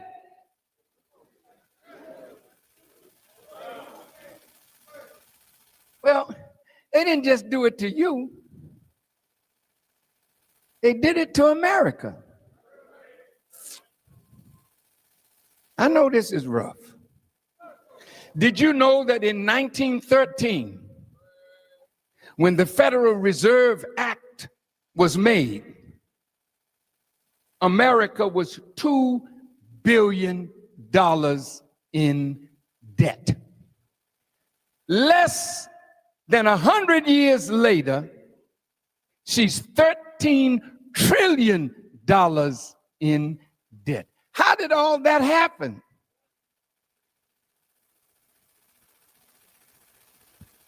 Now the country is like the sharecroppers working to pay off debt.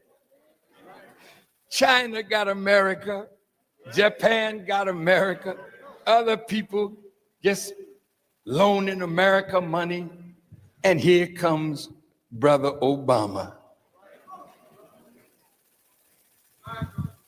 Now look,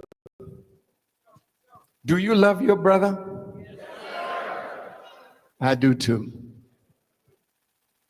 Do you know that he was nurtured for this position? Dr. Larry Muhammad, who is the director of the Universities of Islam, before he came to run the schools of the nation, he was in charter school business. And there was a Jewish philanthropist who told him nearly 5 years ago that by 1988, Barack Obama would be president of the United States. And do you know, when our brother was elected, 2008, I'm sorry, Jewish people wrote, as Bill Clinton was the first black president, Barack Obama would be the first Jewish president. Now that's a terrible thing to say, but they were telling you, we own the brother. His early money came from Goldman Sachs. He was nurtured by Jews who saw in him his brilliance. He's a beautiful human being. And they knew that as brilliant as he was, they could use him to trick black people away from the promise of God. Go ahead, Minister. He's not a willing participant in madness, but Satan understood the time. And he knew that this was the right man for the time. Go ahead, Minister. Go ahead. They selected him, and what could we do? We had to vote for our brother because he was the best thing we ever saw. He's president now, and he's upsetting them. Right. That's right. Because all the Jewish presidents met him in the Oval Office and told him to go easy on Israel and settlements in the West Bank. Go ahead, Minister. And because he was strong, Tell it. out of Israel, they started calling him what they've been calling me, Go ahead, Minister. Well. an anti-Semite. Y'all with me? Yes, sir. Look here.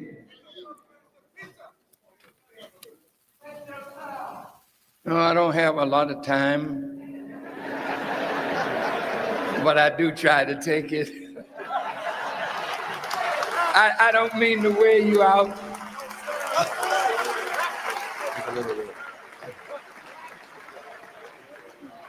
But I want you to hang with me.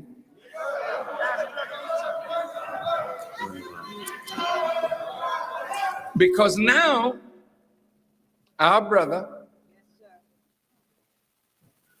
is being beaten up like they've never done another president before him. They're angry with him because he's not towing the Israeli line. I have in my possession a letter written by Senators Reid and McConnell and by congresspersons, signed by 87 senators and 380-something congressmen, over 400 members of Congress, appealing to the president not to cave in to what happened to the flotilla from Turkey that were bringing relief to the blockaded people of Palestine and Gaza. They told him in words, hang tough and veto anything in the United Nations that comes up condemning Israel. I don't know what he's going to do, but I looked at the list of who signed it.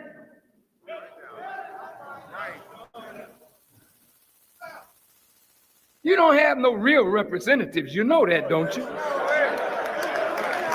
All your representatives, for the most part, are bought and paid for. They will fight for you up to a point.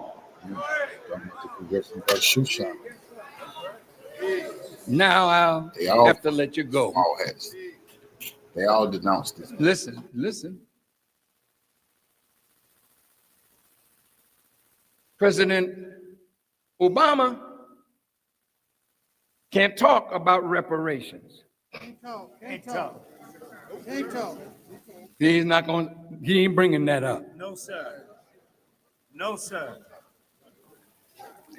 I have here a letter that I wrote to Abraham Foxman with a copy to the President of the United States and all the leading members of the Jewish community. And soon it'll be on the desk of all our college presidents and members of Congress. But,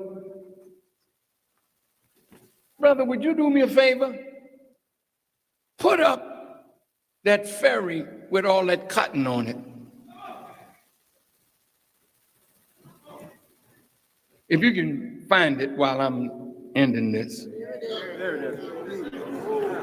Now, look, let me go over there a minute. Look here. You see these bales?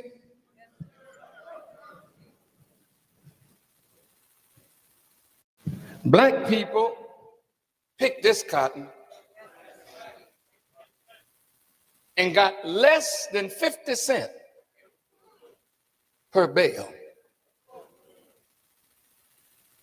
And white folk got millions. And that's why they can, through trade and commerce, they can lead in mathematics and science because their money puts them where they want to go. Now, let me ask you a question. Do you think, after making America rich and strong and fighting in all her wars,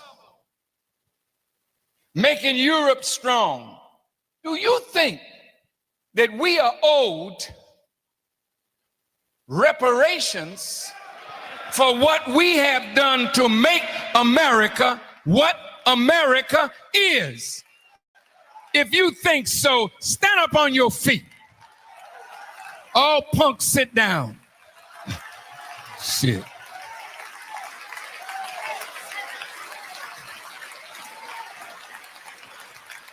Well, all right. If that's what you think, and there are black people right now in Mississippi in slavery, in Alabama in slavery, and a black man is appealing to Congress to right this wrong, he can't get a hearing. We got over 400,000 black men and women in the United States Armed Forces. What are they doing in Iraq? What are they doing in Afghanistan when our fight is here? So look, the time has come when we have to present a solid case to America. They have no jobs for us. They don't intend to look after us. God has said he raised the question in Isaiah, shall the prey be taken from the mighty and the lawful captive be delivered? You are a lawful captive that is being used as a hostage. But as you see the plagues now striking America, one town was overrun with flies. Another was overrun with frogs.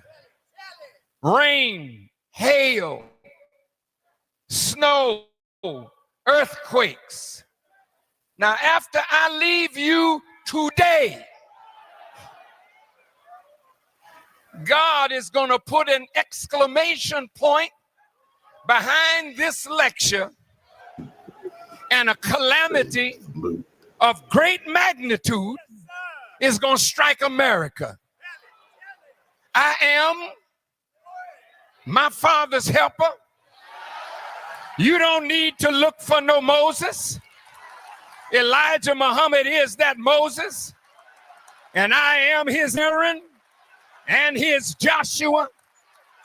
You don't need to look for your Jesus. He's the first begotten of the dead. You on a dead level. Elijah was raised from you, and I am to him what Paul was to Jesus. The Jews may not like me because the Jews didn't like Jesus. And they began to argue with Jesus, as they're going to soon argue with me. Over what? We the children of Abraham. But Jesus said to the Jews, if you were the children of Abraham, you would be found doing the works of Abraham. They said, we are from God. God is our Father. But Jesus said, if God were your Father, you would love me. For I proceeded forth and came from God. I say to the Jews, if you are the seed of Abraham, you would do the works of Abraham. He was a just man.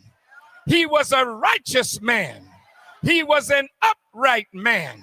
He was neither a Christian nor a Jew, for he predated the Torah and the gospel.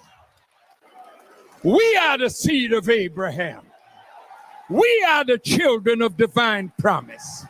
We are the people that God has visited, and we are the people that God has promised land, and he will fight this enemy for your freedom. Thank you for listening, and may Allah bless you.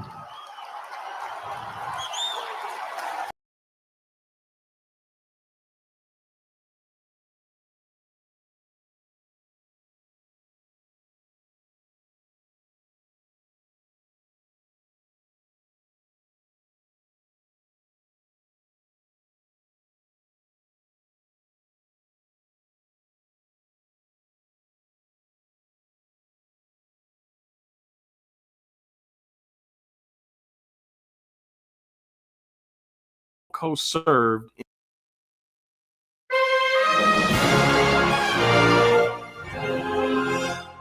the discovery of the Gold Coast served indeed yet more to enlarge the sphere of the navigation of the Portuguese than their slave trade, but it forced them also to extend themselves on the coast and to settle colonies in Congo, Angola, and other places which they had till then neglected. Prince Henry's colonies were enlarged by his successors. King John II in 1492 expelled all Jews to the island of St. Thomas, Sao Tome, which had been discovered in 1471, and to other Portuguese settlements on the continent of Africa.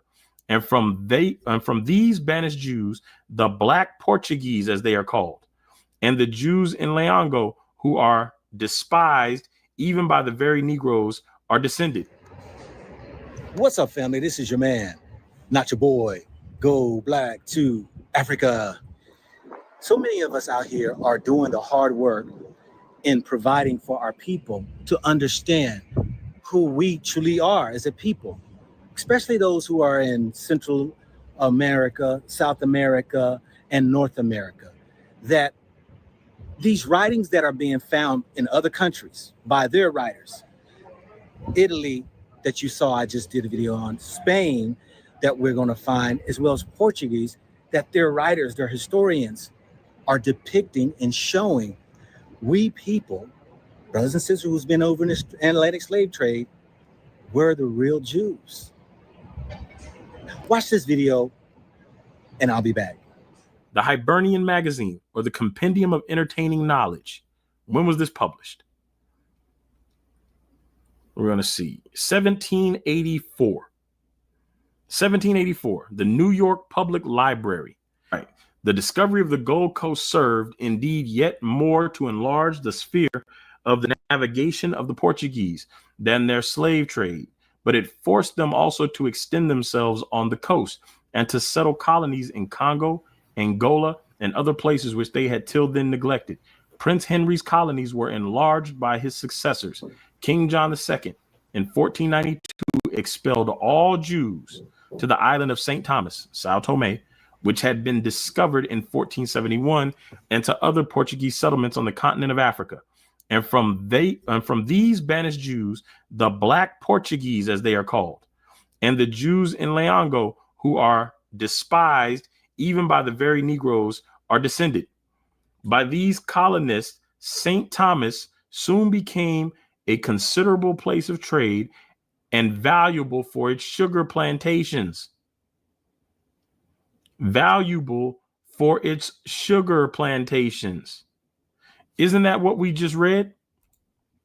That these Jews that were dropped off here, these Portuguese, these people that were deported by the Portuguese, they had a thriving sugar production. It says the climate proved extremely unwholesome for Europeans. The other document said they were stripped naked and left with alligators and other beasts of prey. This one right here is the first time that I'm showing you that we see that they are black. It says that they are black Jews. Again, published in 1784. These are black Jews. Now, they will try to say we're reading this out of context and black might not mean black. Okay, so let's keep going. Let's look at another source. Yeah, it actually, like I said, this is my third time, I think, recording this. So, yeah, it was open a couple times. So now let's go to 1851, a treatise on physical geography comprising hydrology, geognosy, geology, meteorology, botany, zoology, and anthropology. But I'm showing you guys piece by piece. We know that there was a place called Judah on the west coast of Africa. We know that they called it that because one of the tribes were believed to be there. And now we see that they are called Portuguese. The Portuguese Jews were called black Jews. So now we'll come down to here. We need go no further. This is, hold on, let me give you this right here. Again, a treatise on physical geography, published 1851. See what other information we can find. And Northwestern University. This is where they got the original from. Northwestern University, 1851. So now, when these urban apologists keep telling you that they debunked all this stuff, make them show you the receipts. Make them show you a video or a peer review paper showing they debunked this document from Northwestern University. So right here, we need go no further than the Jews of southern Spain. Remember, the Jews from Spain went into Portugal, and compare them with those of Holland and northern Germany to perceive a very striking difference. The Spanish Jew is always dark complexion and his hair is uniformly black, whilst the German Jew is often as fair as any German and has light or red hair with blue eyes. The various shades of color observable among the Negro or African race tends to the same conclusion. Along the coast of Guinea, which is low, marshy, and hot, we find jet black complexions, and this is the very country from which American Negroes have been derived. Again, the various shades of color observable among the Negroes or African race tends to the same conclusion. Along the coast of Guinea, which is low, marshy, and hot, we find jet black complexions, and this is the very country from which the American Negroes have derived. They're talking about the western coast of Africa where they put those black Jews. Now, this is from Hannah Adams. Now, that was the picture I had up when we first started, and I said we'd come back to it. So let me pull up Hannah Adams again. Hannah Adams is this lady right here. No, This lady right here. that's only a section of the black, not Jews, Hebrews, Jews or white people. Hebrews came to them. Our people came to the Americas and were hunted down. See, Christopher Columbus, they lied to you in school. He knew exactly what who he was looking for. He knew exactly what he was doing. He was sent by the Pope, by the people of Portuguese and the Spanish to hunt your ass down and put you back into slavery. So now we're going to talk about Hannah Adams because they claim that we're making this history up.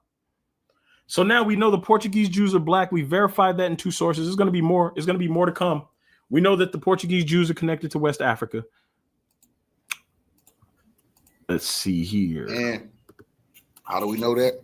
Because they found the Hebrew writings doing slavery in churches. The slaves was called. The white people didn't even know what the writings was. Our people was hiding it from them. You see, they thought they'd be. Our people was hiding the language from them, carving it into. Anybody can look that up. Carvings in churches, all that Hebrew tablets and stuff. They talking about they found the artifacts. That was our people who had brought it to this land. And Christopher Columbus and them clowns hunted us down.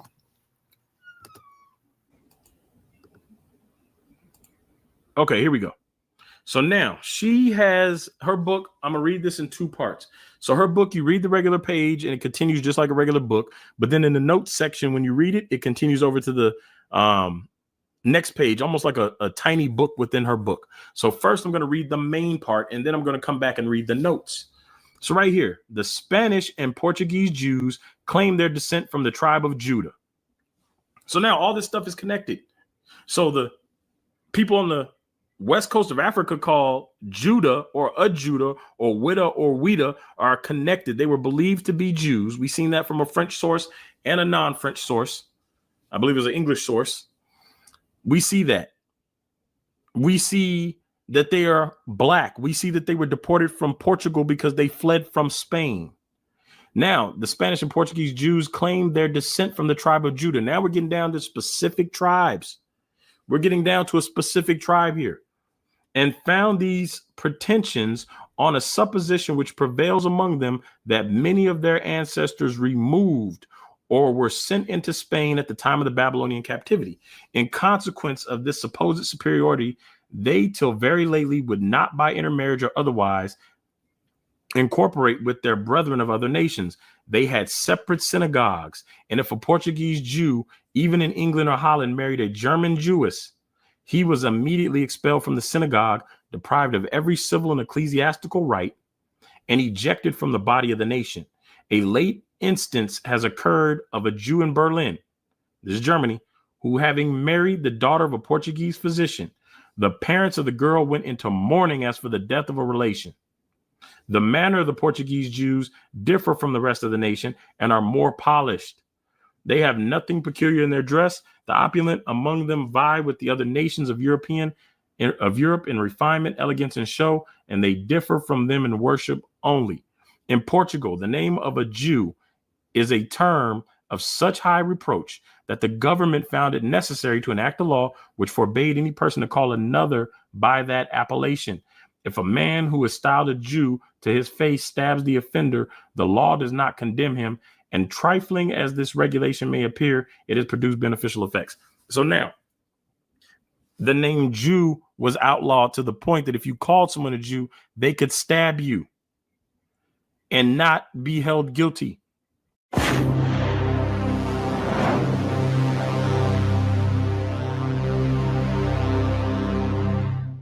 Yale is a university. This map is from 1774, Yale. So the first thing I'm going to show you, because her and Damon Richardson lied and said Judah wasn't on the west coast of Africa. It wasn't named after them.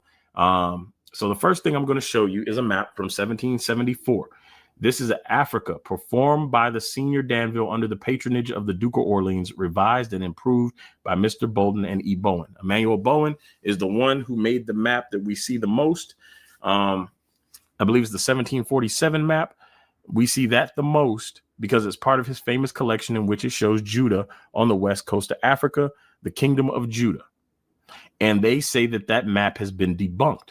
But here Emmanuel Bowen works on another map that they claim that, remember, they will tell you that they've debunked a lot of the Israelite evidence. Yet they don't touch this map right here. 1774, another map Emmanuel Bowen worked on for the Duke of Orleans. We're going to look at this map bigger. Still, you see library.yale.edu. This map has been enlarged already because it's such a large file. It takes a few seconds to get bigger. So Negricia. Now, remember, she said we misinterpret this evidence. We make this evidence up, right? Now, I'm going to build a case. I'm going to slowly build this case up because I want you to see how thoroughly and how much information there is for her to sit there and lie and say this information outright does not exist.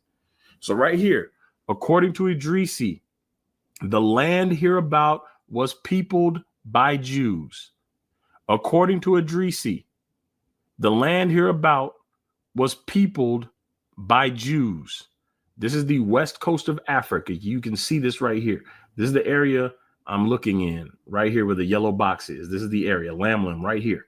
Now we come down here and read this square right here. It says all Negricia from the head of the Sanaga is very little known, but the situation of this great region as described by Ptolemy joined with the knowledge of Idrisi, the Nubian geographer, and Leo the African agrees with several new discoveries, all uniting to verify their accounts.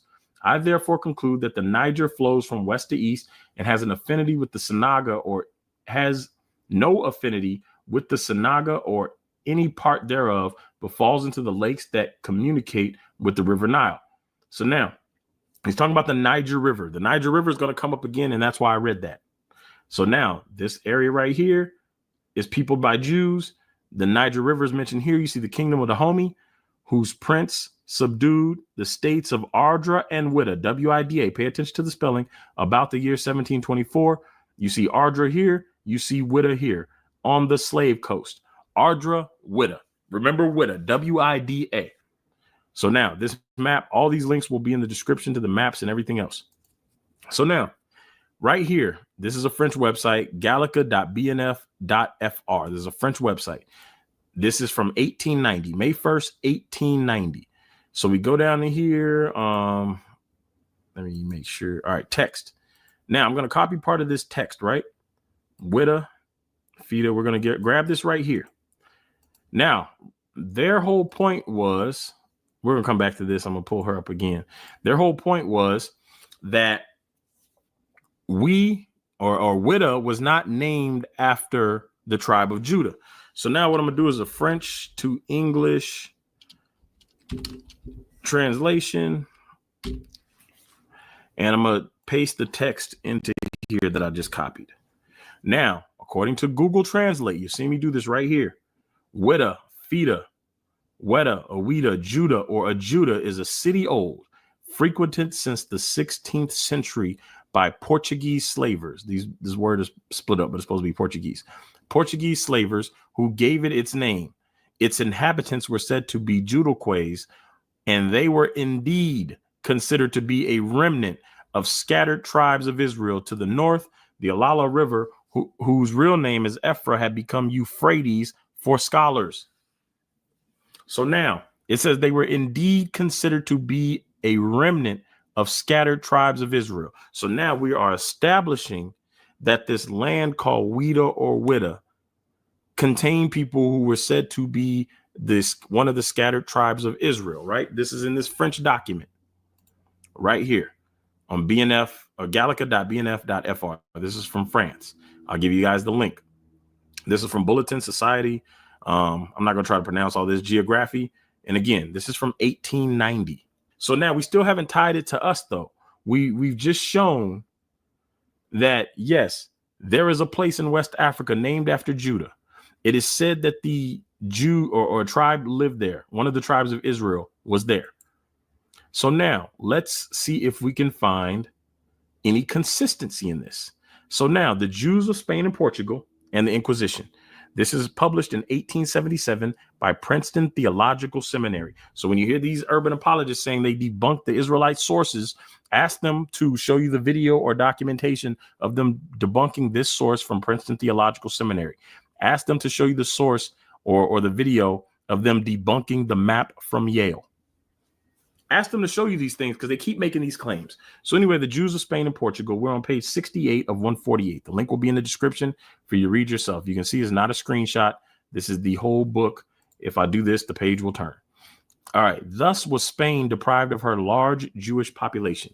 The synagogues were purified and used as Christian churches. The vast sums of money which were owed to the Jews and the still larger amounts which they were forced to leave behind them found their way partly into the hands of their debtors or still more into those of the sovereign. The chief professors of medicine were sent out of the country to the terrible inconvenience of the population and trade to the terrible inconvenience of the population, and trade and industry languished till they almost died out. Unfortunately, at the time of the expulsion, the plague was raging in Castile, and the fugitives brought with them the disease, propagating it wherever they went, and not unnaturally causing their advent to be viewed with loathing and horror. This circumstance induced King John to hasten their departure from Portugal, for which purpose ships were duly provided according to the agreement. But such was the temper of the captains and sailors that they subjected the Jews to the hardest possible conditions.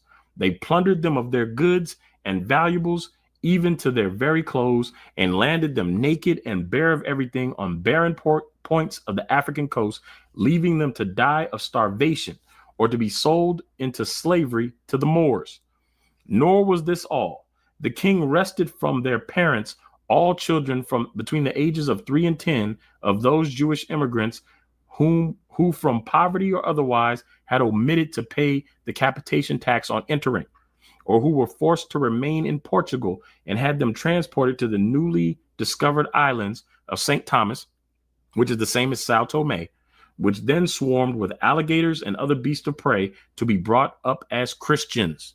So he's telling you, the Jews were deported out of Portugal because they didn't pay the tax, and they had their children stripped away and sent to this island where there were alligators and other beasts of prey.